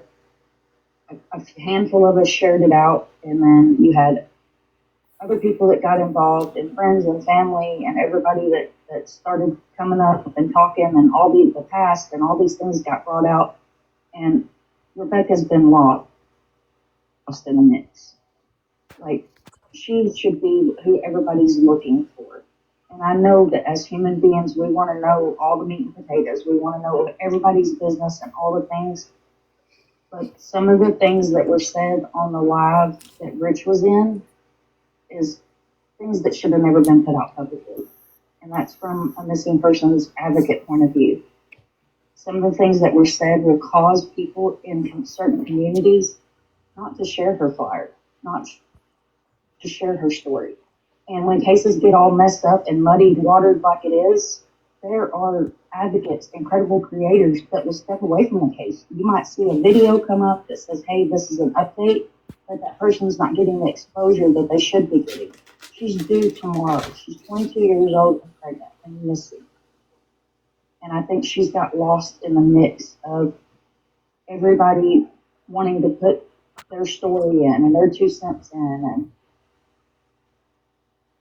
the family, her mom's being attacked. And we just heard right before the live ended over there that now the foster family is being attacked. The people that she actually lived with apparently growing up. Her sister Kimberly just came back on the live that I just left off of, crying her eyes out.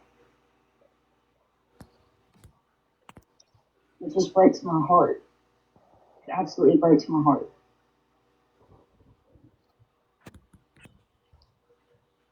You couldn't have said that any better, Minding Monsters, and that's why I have a lot of respect for you. And I 100% agree with everything you just said. I really do. It definitely taking the focus off this,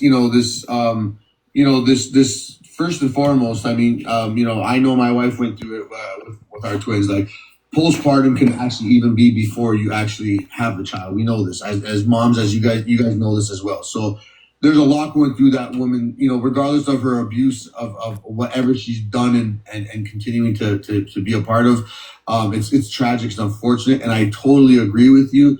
I think this is a lot. This is kind of like, like the Melody case when Ashley and the other dude are going around, and it's like we're focused on her arrest for some bullshit, but it kind of takes the attention off of like the main thing at hand, which is to find this person and bring her home safe. So I totally agree with that. However, what are your thoughts of this mother actually like giving these people the time of day when she knows her daughter's at large? The mother is disabled, so the mother's not able to actually go out and search for her. She made a comment that she's sitting at home, and I've actually heard other mothers of missing people do this as well.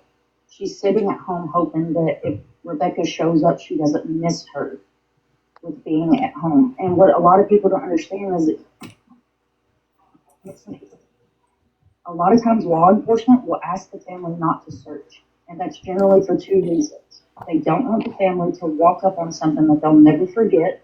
Right. The person is no longer with them. And they don't want evidence tampered with. I agree. Yeah. Say if you're and I'm just using this for instance, I am not attacking Courtney by any means.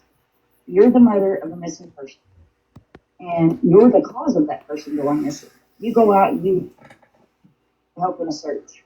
There's clothes laying there. Maybe it's a shirt. You grab that shirt, you shove it down your pants before any of the other searchers see it. That evidence it's gone now. They can't use that. Right. To find your missing loved one. So Right. A lot of times they ask the family not to search. The community has come together. The community has searched. There's other counties that are involved in searching. There's drone footage where they... Second pregnancy is what she said. Her third pregnancy, she has two boys already.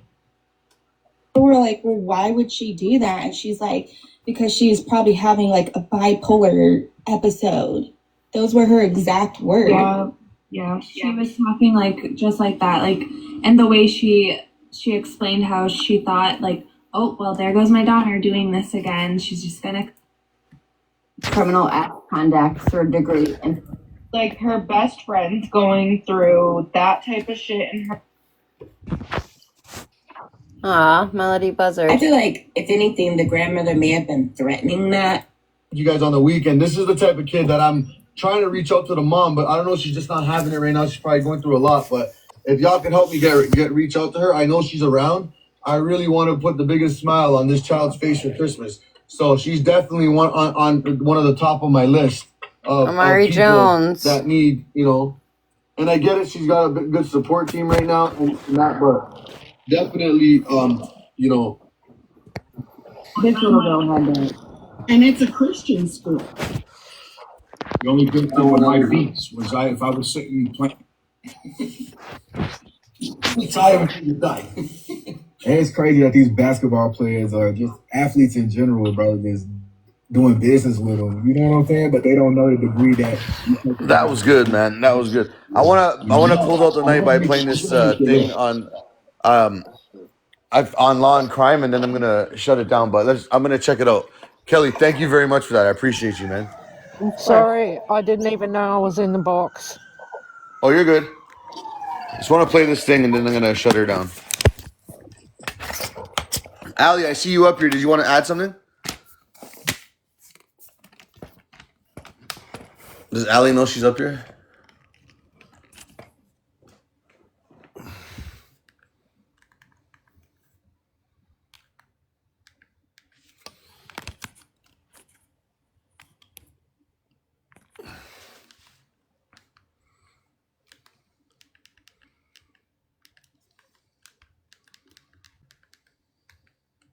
crazy. You could literally hear us, or like the gears in our heads start turning, and then to think of Yeah. where we're at now, and we're so deep. It's like, holy shit, we had no clue what the fuck we were about to go through.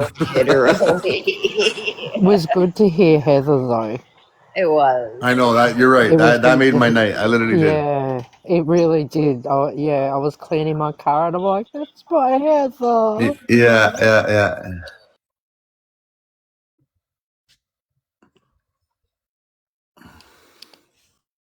Thank you guys. I appreciate all the love.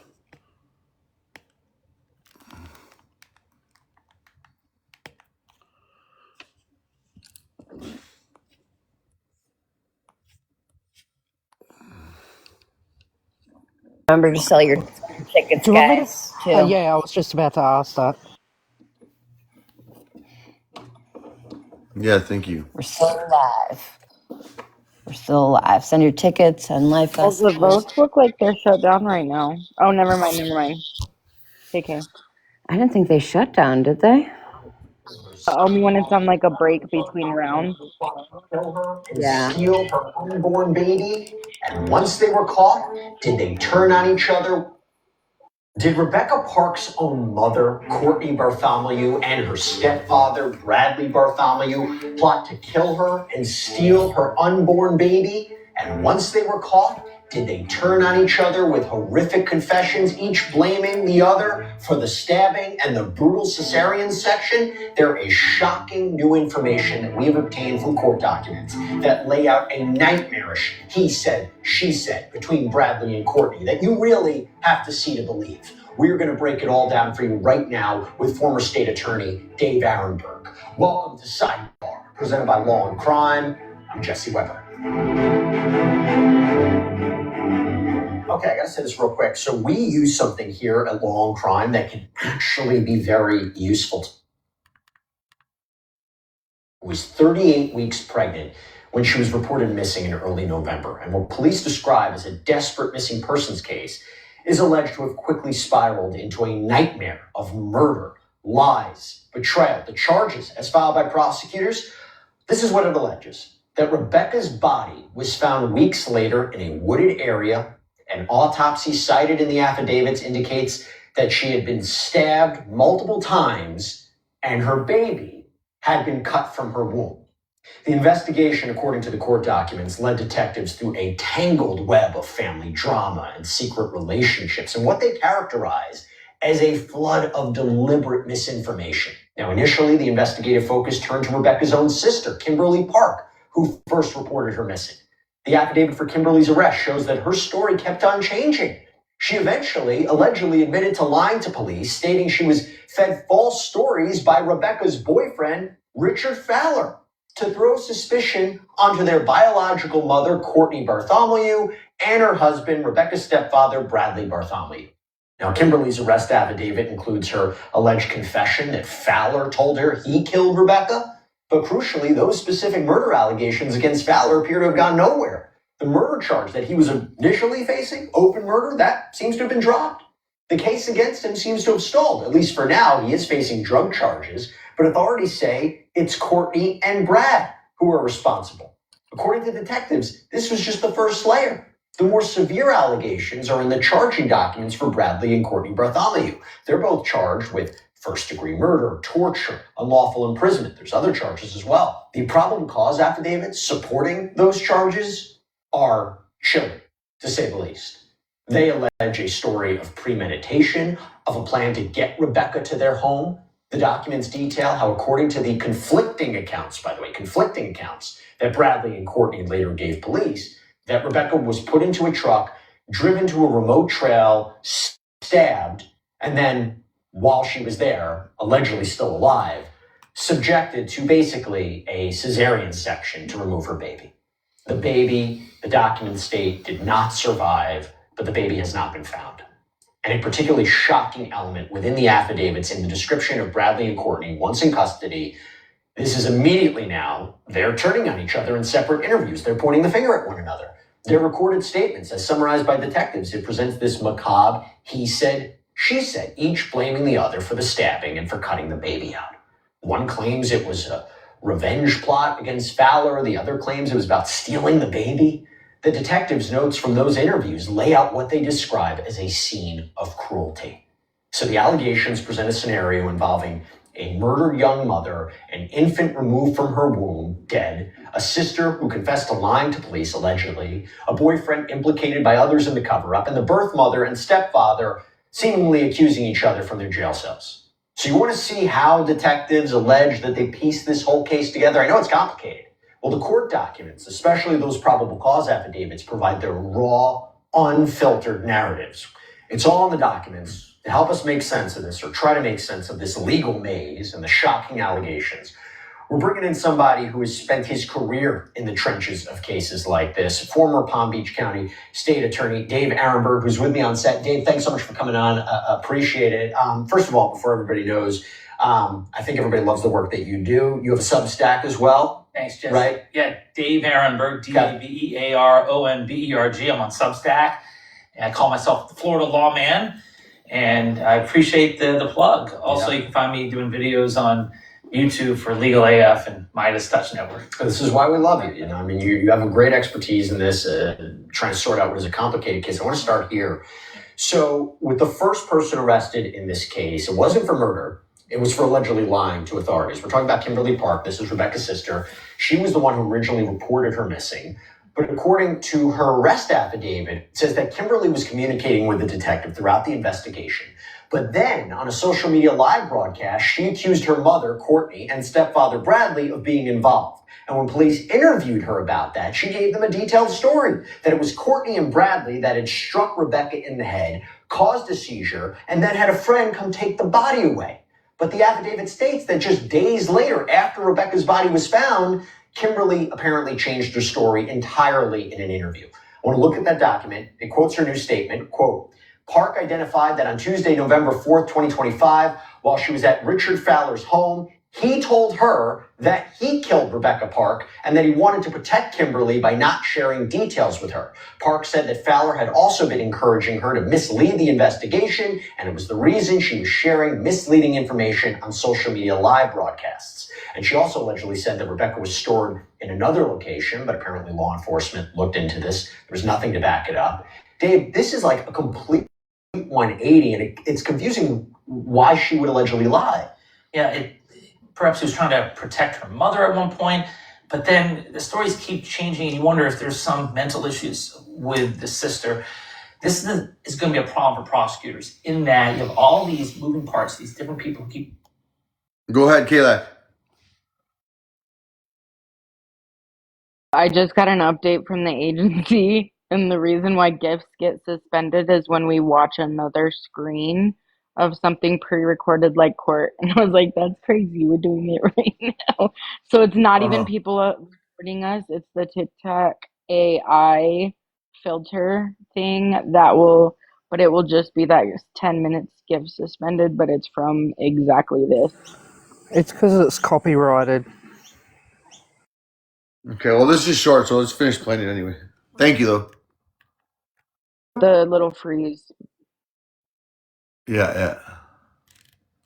pointing the fingers at each other. You start doing that, it could lead to some reasonable doubt, even though it's pretty clear now that this was a heinous, horrific crime caused by deranged individuals, and there is plenty of people. So you wonder if they're going to have that witness that prosecutors like to have, who's like the narrator of the whole story. Someone He's absolutely right, this this guy. jury into what happened, because it is kind of complicated here with all these different people, moving parts. So this is a little bit of a problem for prosecutors, although the evidence is what it is. And let's go into that. So that was just the alleged obstruction case. Right now, the murder allegations are against the biological mother of Courtney, the husband, Bradley. They're both charged with first-degree murder, torture. There's a horrific charge related to the assault of a pregnant individual causing miscarriage or stillbirth. Right in the middle of the probable cause affidavit for Bradley, we get to the heart of this case. These are these recorded interviews with Bradley and Courtney after they were taken into custody. And the affidavit describes them being interviewed separately. Not a surprise there. And Dave, this is where it gets really sinister, really macabre, because they immediately start blaming each other. And the detective writes that their stories are a classic he said, she said, but obviously they have this nightmarish twist. So I want to go to the scene using the affidavit. It alleges that in Bradley's interview, he initially pointed the finger at Courtney. He's quoted as saying, "I'm sure Courtney stabbed her because she did have a hunting knife." He goes on to allege, according to the affidavit, that he was there, claimed that Courtney was the one who stabbed Rebecca and then performed this crude C-section. He said he witnessed it, that it happened on a trail behind their house, that Courtney wanted the baby for herself. And in Courtney's separate interview, summarized in the same affidavit, she allegedly tells the opposite story. When asked, "What do you think Bradley has been telling us?" she allegedly said, "He's probably saying it's both of them." And then she lays out her version. She allegedly claims that Bradley pulled Rebecca from the car, put her in a truck, that he was the one who stabbed Rebecca and cut the baby out. And she claims he told her it was revenge against Richard Fowler for his relationship, or alleged relationship and all this. Dave, as a prosecutor here, how do you sort through that information? And you're charging both of them, even though they're pointing the finger at one another. Sometimes you just don't know what the truth is. You're dealing with untruthful individuals. And so you charge them both. You can charge them both with the conspiracy. And with the conspiracy, they have to have an agreement and between two or more people and one overt act. Well, you've got that here. They're charging conspiracy too, yeah. That's right. That's the reason why I do it. I think conspiracy is one of prosecutors' best friends because you can get a conviction when you don't know who actually was the murderer. You can also charge them both as principals if they're both involved in this scheme. But it seems like Courtney is saying that they're both involved, while Bradley is saying, no, it's just Courtney who is involved. So, A, do any of these statements come into trial? Because I imagine it would confuse jury. Or B, do prosecutors just say, they're both responsible, Rebecca was stabbed, the baby was cut out of her womb? Do they not get specific on who did what? Well, the statements are coming in. Because it's not hearsay because it's a statement by a defendant, by a party opponent. But as far as whether the prosecutors want the statements in, it doesn't matter because the defense will bring in the statements and whoever they're representing will say, oh, look at the difference, the different accounts here. This is all reasonable doubt. You want to confuse the jury so that they're left wondering who did it and why. And why would a mother do this to her daughter? You're saying in a trial, if they're tried together, defense attorneys are going to be pointing the finger at the other person, saying they're responsible, like in the same trial. Well, together or separately. Yeah, well, they're separately for sure. Right. Yeah. Either way, this is their best defense. That's why they will both have their own lawyers, because it's a clear conflict to represent them both.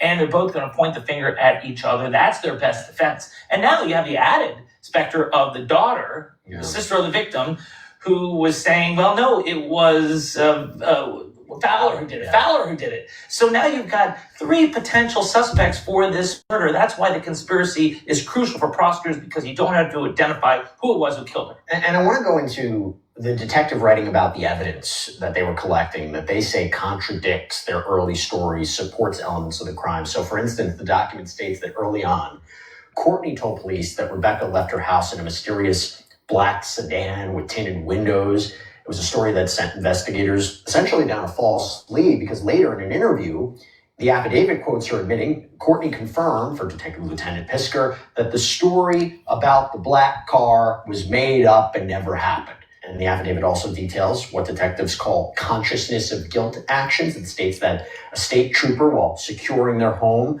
overheard Courtney tell Bradley that the seat covers from their white Ford F-150 truck had recently been burned due to a spill. Cell phone records obtained via search warrant and outlined in the affidavit allegedly placed both of their devices in the area where Rebecca's body was later found on the night she disappeared. And maybe one of the most chilling details from the forensic side, the autopsy report. Okay, it states that Rebecca had multiple sharp force wounds, that her abdomen had been cut open with the fetus absent, but it also notes a specific kind of odd finding that her stomach contained, quote, copious amounts of a blue-green chalky residue.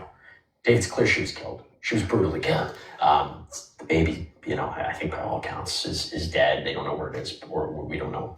But the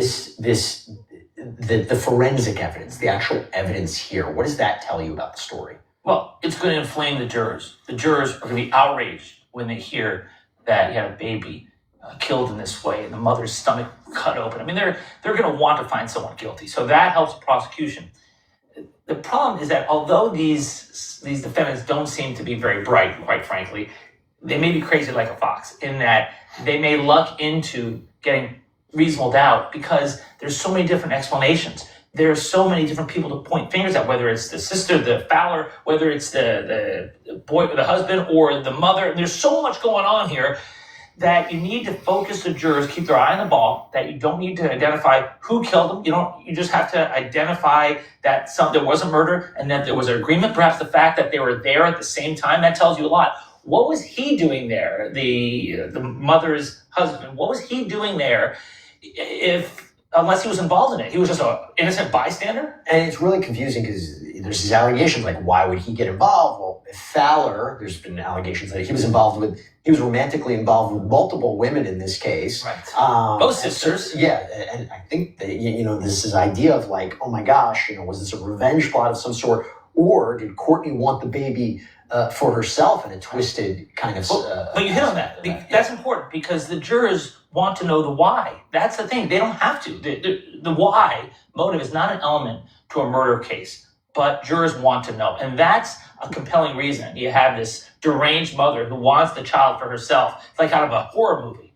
And again, if she's saying things that he's saying that are not backed up by the evidence, it does become a question of, do they try to sort it out and come up... Get my glasses off, you fuck!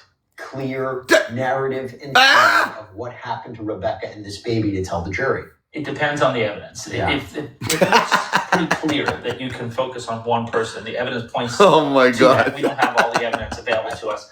Then you can do that. But if it is what we're talking about now, then the better approach, I think, is not to try to lock yourself in to one approach, one explanation. Just say they were there, they agreed, there were no innocent bystanders here, they're all going down for it. And there's this lingering question, right? Richard Fowler, the boyfriend that Kimberly first implicated, then recanted, later said he confessed to her. He's not charged with murder anymore. In fact, the related charges seem to have been dropped. He was arrested on these separate older drug charges. But according to the allegations in Kimberly's affidavit and the statements from Bradley and Courtney blaming each other, his name is all over this case as a potential motive, either as a co-conspirator or target of revenge, a manipulator. And based on what we see in these documents, you do wonder, could there be a change with respect to him? Yeah, and that's why I say all, because I don't know how many people. I mean, is it just the two of them, or is Fowler part of it as well? So that, I think, is a possibility that they bring him back in. When I saw Fowler's first interview at the beginning, when the victim went missing, it was a little deceptive, I thought. I mean, when I saw, he said, well, you can ask anyone. We were always texting each other all day. We were in touch. I just asked anyone. Like, why are you being so defensive, dude? So I think that there's a chance that he could be charged more seriously. But either way, he's still charged with a serious crime. Look, at the end of the day, this is a awful killing. I mean, even before people were arrested and we talked about her body being found, your mind races to the worst possible scenario. Unfortunately, it's been confirmed by the affidavits, at the very least, about what happened to her and what happened to the baby. It's horrifying to think about. And the Thank idea you, that D-Ray. the loved ones might be responsible. It's again, unthinkable. Dave, thank you so much for taking the time. Really, really appreciate it. And love that you came in. Dave Arenberg, everybody. Thank you, Jesse. Appreciate it. And that's all we have for you right now here on Sidebar. Everybody, thank you so much for joining us. And as always, please subscribe on YouTube, Apple Podcasts, Spotify. I just wanted to end off by playing one thing. That this is a case, guys, for all you 706 people. If you guys didn't listen to it in Case Snaps is live earlier today, but this is definitely a case we're going to be looking more into. It's 2 p.m. It's got a lot of similarities in the sense of like the T word. Her name is Erica Bader. She was like totally like Orchard, if you know what I mean. And yeah, we're definitely going to be getting into that. I'm just going to play a little video to keep you guys to date, and then we will be shutting it down. But here, let me go.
You know you're muted, Chef? Anger in her community. You said what?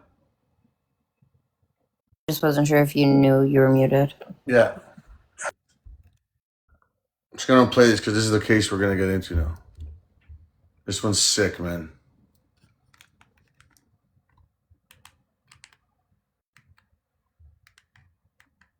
Wooded area, but police say she didn't. This girl's death is a mystery that has sparked anger in her community. Her body was found in a wooded area, but police say she didn't die there. She was placed there. And now 6 people are facing charges. None of them are charged with murder, which is raising even more questions about what happened. Okay. She had 46 cats in her house. Authorities found when they searched the home where the victim lived. Dozens of animals in tough conditions without food or Jessica. water. This is a story that has already taken so many twists and turns, including accusations that this woman was being victimized long before her death and nothing done about it. We're on the case presented by Law and Crime. I'm Chris Stewart.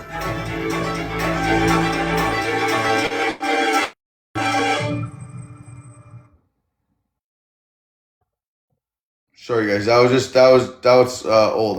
That one there didn't show that they were actually arrested. So, 1 second. Where is it? I just seen it. Okay, right here.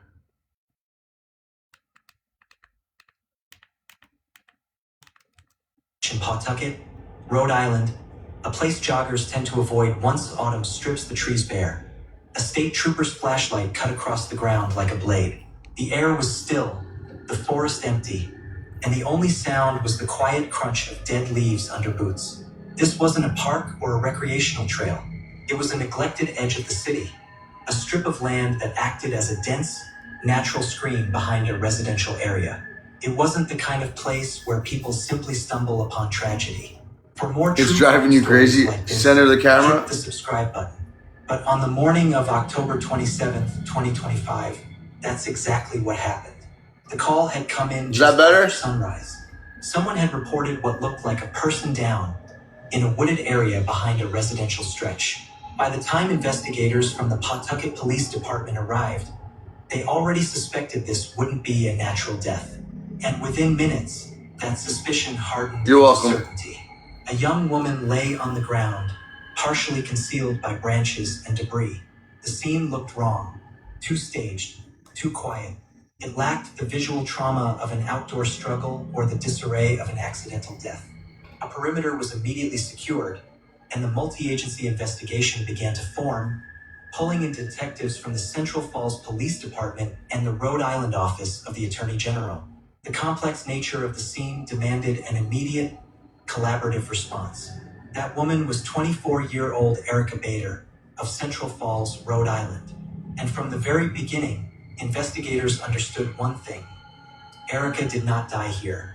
The team from the Office of the State Medical Examiner and forensic analysts examined the immediate vicinity. Their findings were critical, establishing the foundational fact of the entire case. No blood pattern consistent with on-site trauma. No evidence of a struggle scarring the forest floor. No indicators of an accident or self-inflicted harm. Her body had been transported. This detail changed everything. The discovery became classified immediately as a body dump, an act that almost always points to criminal involvement, requiring calculated effort and intent to conceal.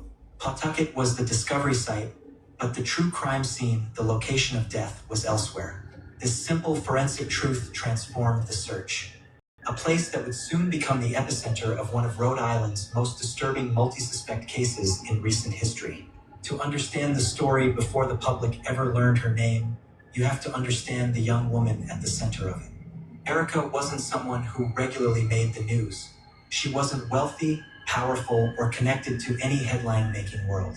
She was simply a 24-year-old trying to navigate a hard life in a harder world. Court records and initial statements paint the picture of a young woman who had struggled, moved around, and recently found herself staying in a residence on Central Street in Central Falls, Rhode Island, a cramped house shared with several other adults. While the precise nature of her relationships with the inhabitants of that house remained guarded by investigators, what was known was chilling. The people inside that residence were not just roommates or acquaintances. They would eventually become 8 criminal defendants, all tied, by varying degrees, to Erica's mysterious death and the disturbing discovery that followed. And crucially, as confirmed by her family and later substantiated by police, Erica Bader was pregnant when she was killed. This tragic detail added another layer of gravity to the crime, signaling a brutality that shocked the community and intensified the police investigation. But on that morning in the woods, none of that was known yet. All investigators had was a young woman, a suspicious scene, and a growing list of questions about the hours before she was placed in the cold soil of Pawtucket. Just 2 days after Erica's body was discovered, investigators moved in on the home where she had been staying in Central Falls.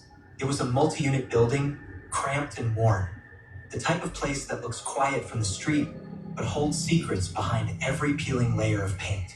Police entered the residence expecting to find clues related to a homicide. What they found instead was a nightmare of another kind entirely, exposing the chaotic, desperate environment Erica had endured in her final days. Inside were dozens of cats and dogs. How do you feed 46 cats? Dehydrated, and living in conditions described by reporters as filthy and severely neglected. The scene was overwhelming, a confirmed hoarding environment that necessitated the immediate involvement of animal control and the Department of Environmental Management. More than 40 animals were removed from the property. Many rooms lacked food and clean water. Conditions included cages stacked, feces covering the floor, dogs tied to furniture, and cats hiding in piles of debris. It wasn't just an unhealthy environment.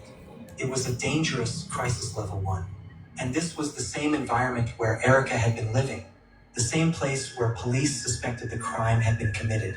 But the animals weren't the main reason detectives were there. They were looking for people who might know what happened inside the walls where Erica spent her final moments. On October 29th, 2025, just 2 days after Erica's body was located, the first round of arrests began. 6 individuals connected to the Central Street residence were initially charged. Critically, these initial charges were not for murder, but for something that hinted at a deeper, organized effort to conceal the truth: failure to report a death and conspiracy.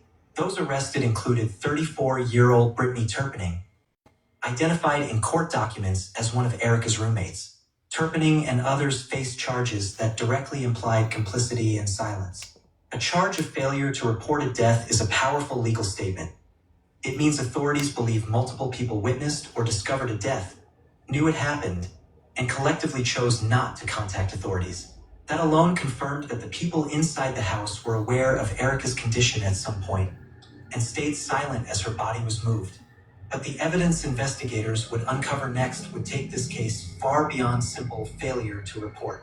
The quiet, collaborative silence of the initial 6 arrestees had given investigators a critical window to collect evidence, conduct interviews, and piece together the final, horrifying moments of Erica Bader's life. As the days passed, pressure on the investigation grew.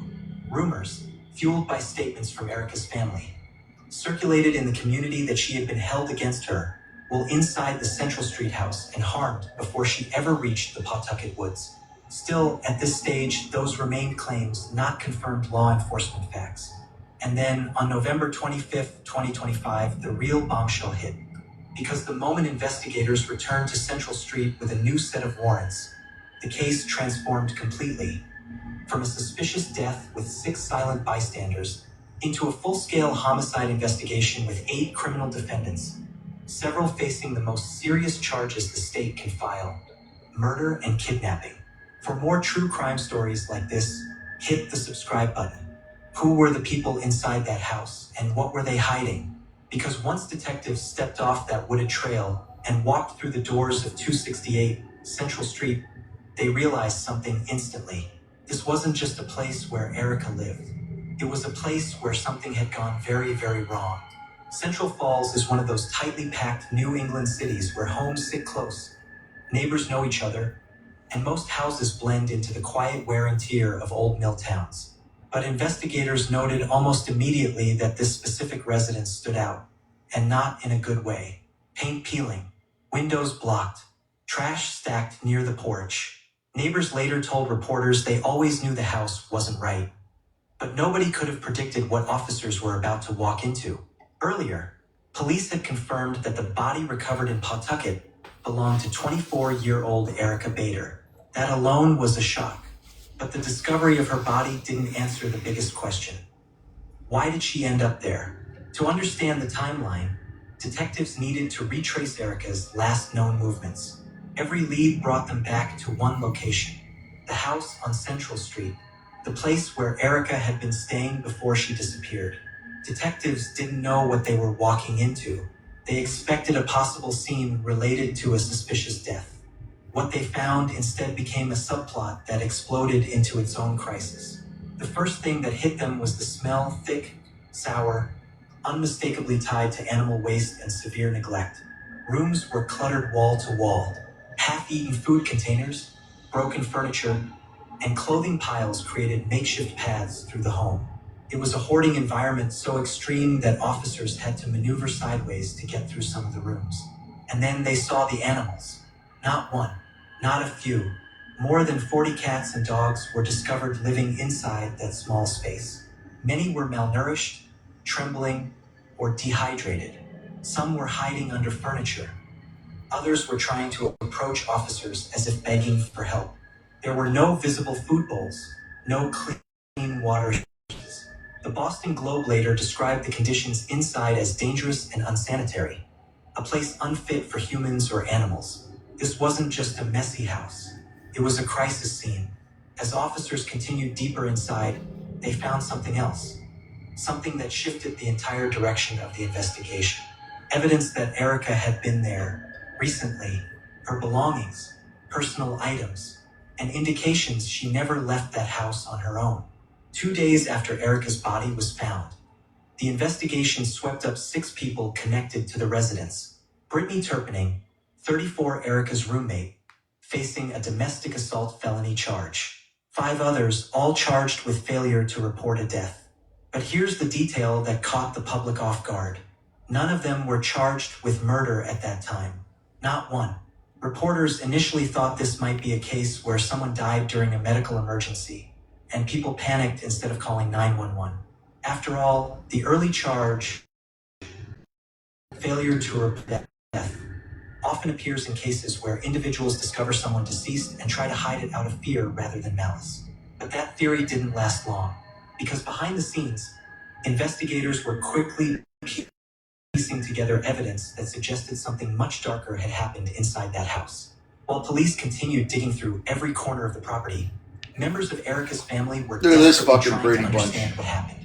And the moment they spoke publicly, the tone surrounding the case changed. They told local news outlets they believed Erica was pregnant. They believed she had been held against her will inside the home. They believed she had been assaulted, raped, and ultimately killed before her body was dumped in the woods. And they believed the people inside that house were strangers, not friends. Her stepmother spoke with heartbreaking clarity. They killed her and the baby. Now, to be clear, investigators have not released autopsy details. They have not confirmed pregnancy or sexual assault. Those claims remain allegations from the family, not verified evidence. But what the family said lit a fire under public attention. A suspicious death case had now become a possible kidnapping, a possible murder, and if the family... I feel like this lady was tortured worse than Rebecca. The community began calling for answers. Because, as crazy as it sounds, and police continued working. Rebecca was brutally tortured at that time. This one looked like it was continued torture, man. Investigators were already uncovering new information. Evidence that the early charges barely scratched the surface. Something terrible had happened to Erica, and it wasn't an accident. It wasn't a panic. It wasn't a misunderstanding. Yeah, ongoing for months. For more true crime stories like this, hit the subscribe button. As detectives collected statements and cross-checked timelines, one thing became increasingly clear. More than 6 people were involved. This wasn't a situation where a single person harmed Erica and others tried to cover it. This wasn't a simple case of people failing to call for help. This was organized, coordinated, and based on the evidence they were uncovering, planned. Why was Erica living there? Who brought her into the house? What happened in the hours leading up to her death? Those questions didn't yet have answers. But the evidence pointed detectives to two terrifying conclusions. Erica did not die in the woods. She likely died inside that Central Street residence. And once detectives understood that, the case turned from a suspicious death to a homicide investigation. While crime scene investigators processed the house, other detectives began pulling the personal histories of everyone who lived there. And what they found sent the case spiraling into an even darker direction. Several individuals inside that home had violent criminal backgrounds. Others had histories of substance abuse, past arrests, or complaints involving domestic violence. This wasn't a stable household. It wasn't a safe living environment. It wasn't a place where a vulnerable 24-year-old should have been living, especially not if she was pregnant, as the family believed. Detectives now suspected that Erica was surrounded by danger from the moment she stepped inside that house. But they still didn't know the full scope. They didn't yet have the full picture. That changed in late November, because less than a month after Erica's body was found, investigators made an announcement so shocking it made national news. 8 people were being charged. 5 with murder, kidnapping, and conspiracy. 5, not 1, not 2. 5 separate individuals accused of participating in Erica's killing. But who were they? And what evidence finally allowed detectives... She was literally raped pregnant because she's actually a lesbian. To first-degree murder. The answers to those questions would expose the darkest side of this case and force the public To do DNA on that baby. that Erica was targeted, isolated, and brutalized by a group of people acting together. The 6 individuals initially arrested for failure to report a death had provided detectives with a starting point. That charge was a tool, a way to hold them, separate them, and force the conspirators to crack. But the true evidence, the evidence that proved this was not a panic or an accident, but a premeditated crime, was still being built in the background. The question detectives now faced was simple but terrifying. What truly transpired inside the walls of the house on Central Street that forced multiple adults to conspire to move a body under the cover of darkness? Investigators from the Central Falls and Pawtucket police departments, alongside the Attorney General's office, began to cross-reference every known statement with every recovered piece of evidence. The crime scene was no longer the woods in Pawtucket, but the house on Central Street. As they processed Erica's final known residence, the focus shifted from just where she died to who was present and what their roles were in the alleged cover-up. The initial group of arrestees included Brittany Turpinning, Erica's roommate. But as the investigation widened, the suspects' circle grew. Failure to report a death implied silence. But the subsequent charge of conspiracy suggested something far more organized. The police now believed they were looking at a coordinated plot involving not just a few roommates, but a wider network of 8 people, all connected by their knowledge of the crime and their alleged agreement to hide it. For weeks, the public knew only the names of the initial 6 charged with lesser crimes. The murder investigation was ongoing, fueled by the forensic evidence that proved Erica was killed elsewhere and the family's confirmed claim that she was pregnant at the time of her death. This detail, confirmed by law enforcement, added intense pressure to the case. It solidified the severity of the crime and ensured the investigation would not rest until every person involved was identified and held accountable. The silence from the Central Street house was maintained only briefly. In the pressure cooker of police interviews and the accumulation of forensic evidence, the initial story of panic silence began to fall apart. Detectives were able to trace the final hours, leading them to believe that the body was moved from the Central Falls residence and dumped in the Pawtucket woods in an attempt to mislead police. Then, in late November 2025, the moment the public and Erica's family had been waiting for finally arrived. For more true crime stories like this, hit the subscribe button. On November 25th, 2025, the Rhode Island Attorney General's office made a dramatic announcement.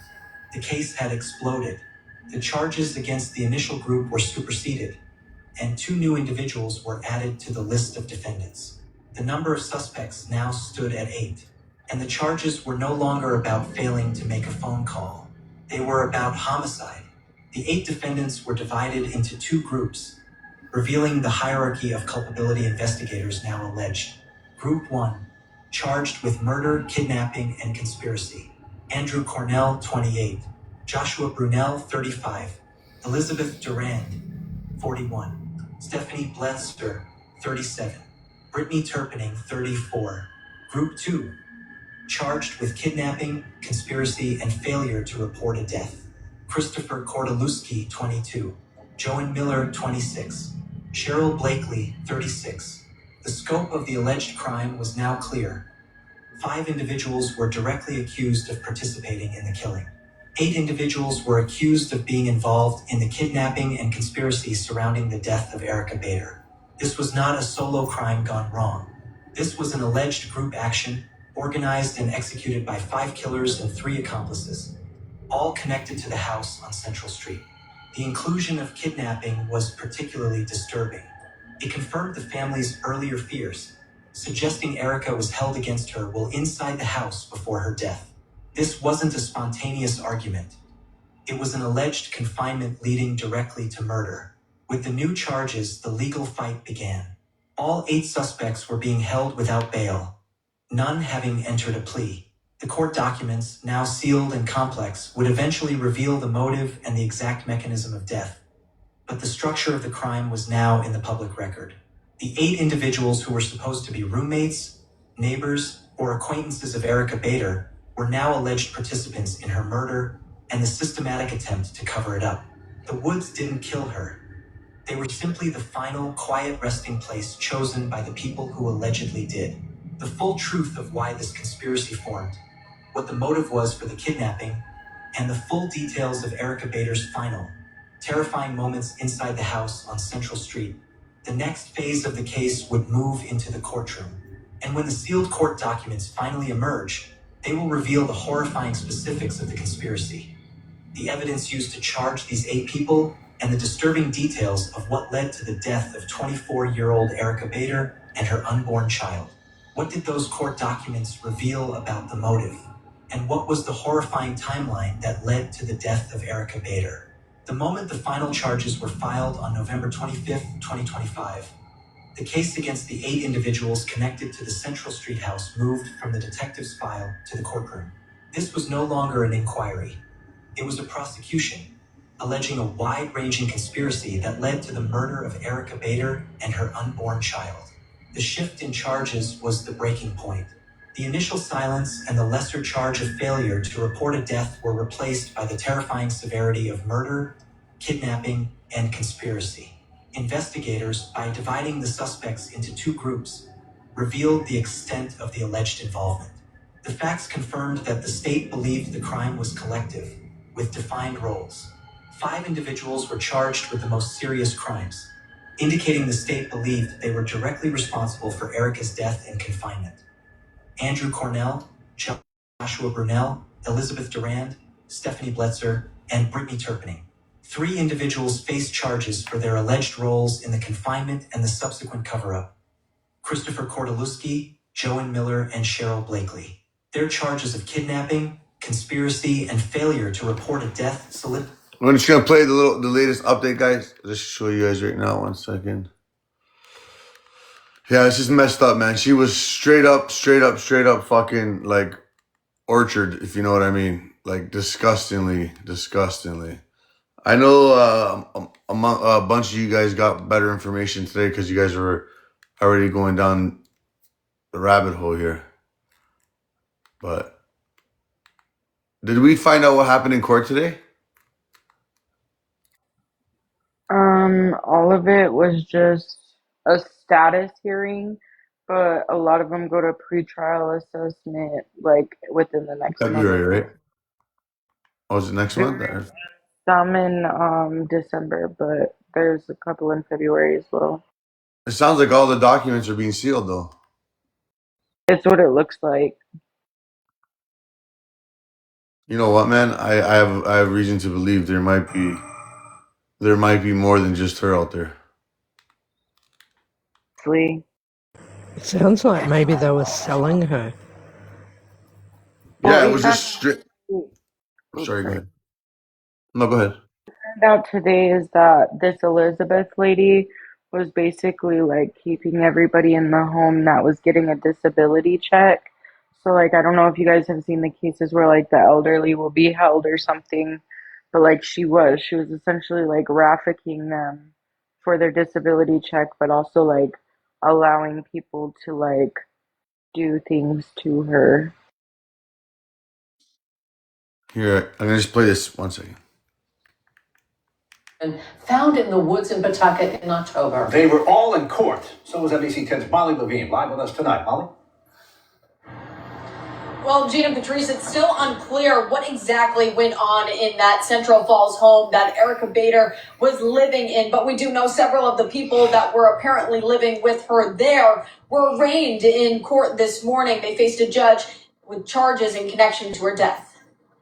8 adults are being charged in connection to the death of 24-year-old Erica Bader, arraigned in groups this morning in front of a judge in Providence District Court.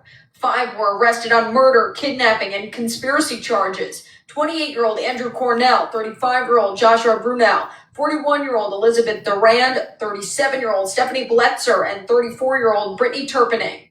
They're being held without bail, and 3 people were arrested and charged with kidnapping, conspiracy, and failure to report a death. That's 22-year-old Christopher Kordaluski, 26-year-old Joanne Miller, and 36-year-old Cheryl Blakely. A judge granted them a $30,000 surety bail. It's sad for her to have been in a place where she couldn't get away. Bader was living at a home in Central Falls with several of the people now charged. Who are these people she was living with? I mean, they're just random people. That's her stepmom. She knew. She didn't even know them. She tried to run away one time. She didn't get far. They dragged her in, they pulled her in that house and held her hostage, basically. NBC 10 spoke with Erica's stepmother outside of court Tuesday. She says the 24-year-old was What the a beautiful target girl, of physical too. abuse while at the home, but so far police have not released many details about their investigation, and the reading of the details were waived in court. We do know Pawtucket police discovered Bader's body in the woods in October and believe she died somewhere else and was moved there. Officers did a well-being check on Bader back in April, but couldn't locate her at the address. 46 cats and 4 dogs were also removed from the same home earlier this month after the RISPCA says they were living in horrid conditions. Erica's family says they haven't seen an autopsy report yet, but claims she was pregnant at the time of her death. They killed her while she was pregnant. And we didn't know that she was pregnant further until we found out. They killed her and the babies. And they should be ashamed of themselves for what they've done. I'm glad they're back where they belong. And I hope they never get out. Crazy, guys. Crazy, crazy, crazy. But you guys, once again, thank you for joining us all day between K-Snaps and myself. You guys are awesome. All the mods, all the supporters, appreciate you guys. We'll definitely be looking more into this case. I don't know. I think it might be sealed based on the on what they did to this poor thing, and I think too because there's a lot of there's 8 people getting charged for the same crime here, so I think that's another reason why they probably want to seal it. But yeah, you guys, thank you very much. Today was definitely a little laughter with the whole recap of the live for sure. But I just thank want you to for say joining. thank you to you and to K-Snaps for going live and keeping me company while I was at work and while I was doing housework. You guys keep me sane some days, and I can't thank you enough. Yeah, and again, it's not just us. It's like collectively the entire community, So appreciate all Kalak was putting in some work today too, for sure, with the investigative skills, and Lilia and everybody, man, collectively. But thank you guys very much. I appreciate you guys, and y'all have yourself a good night, and we'll catch you tomorrow. Good night. Good night, guys. Hey. Night.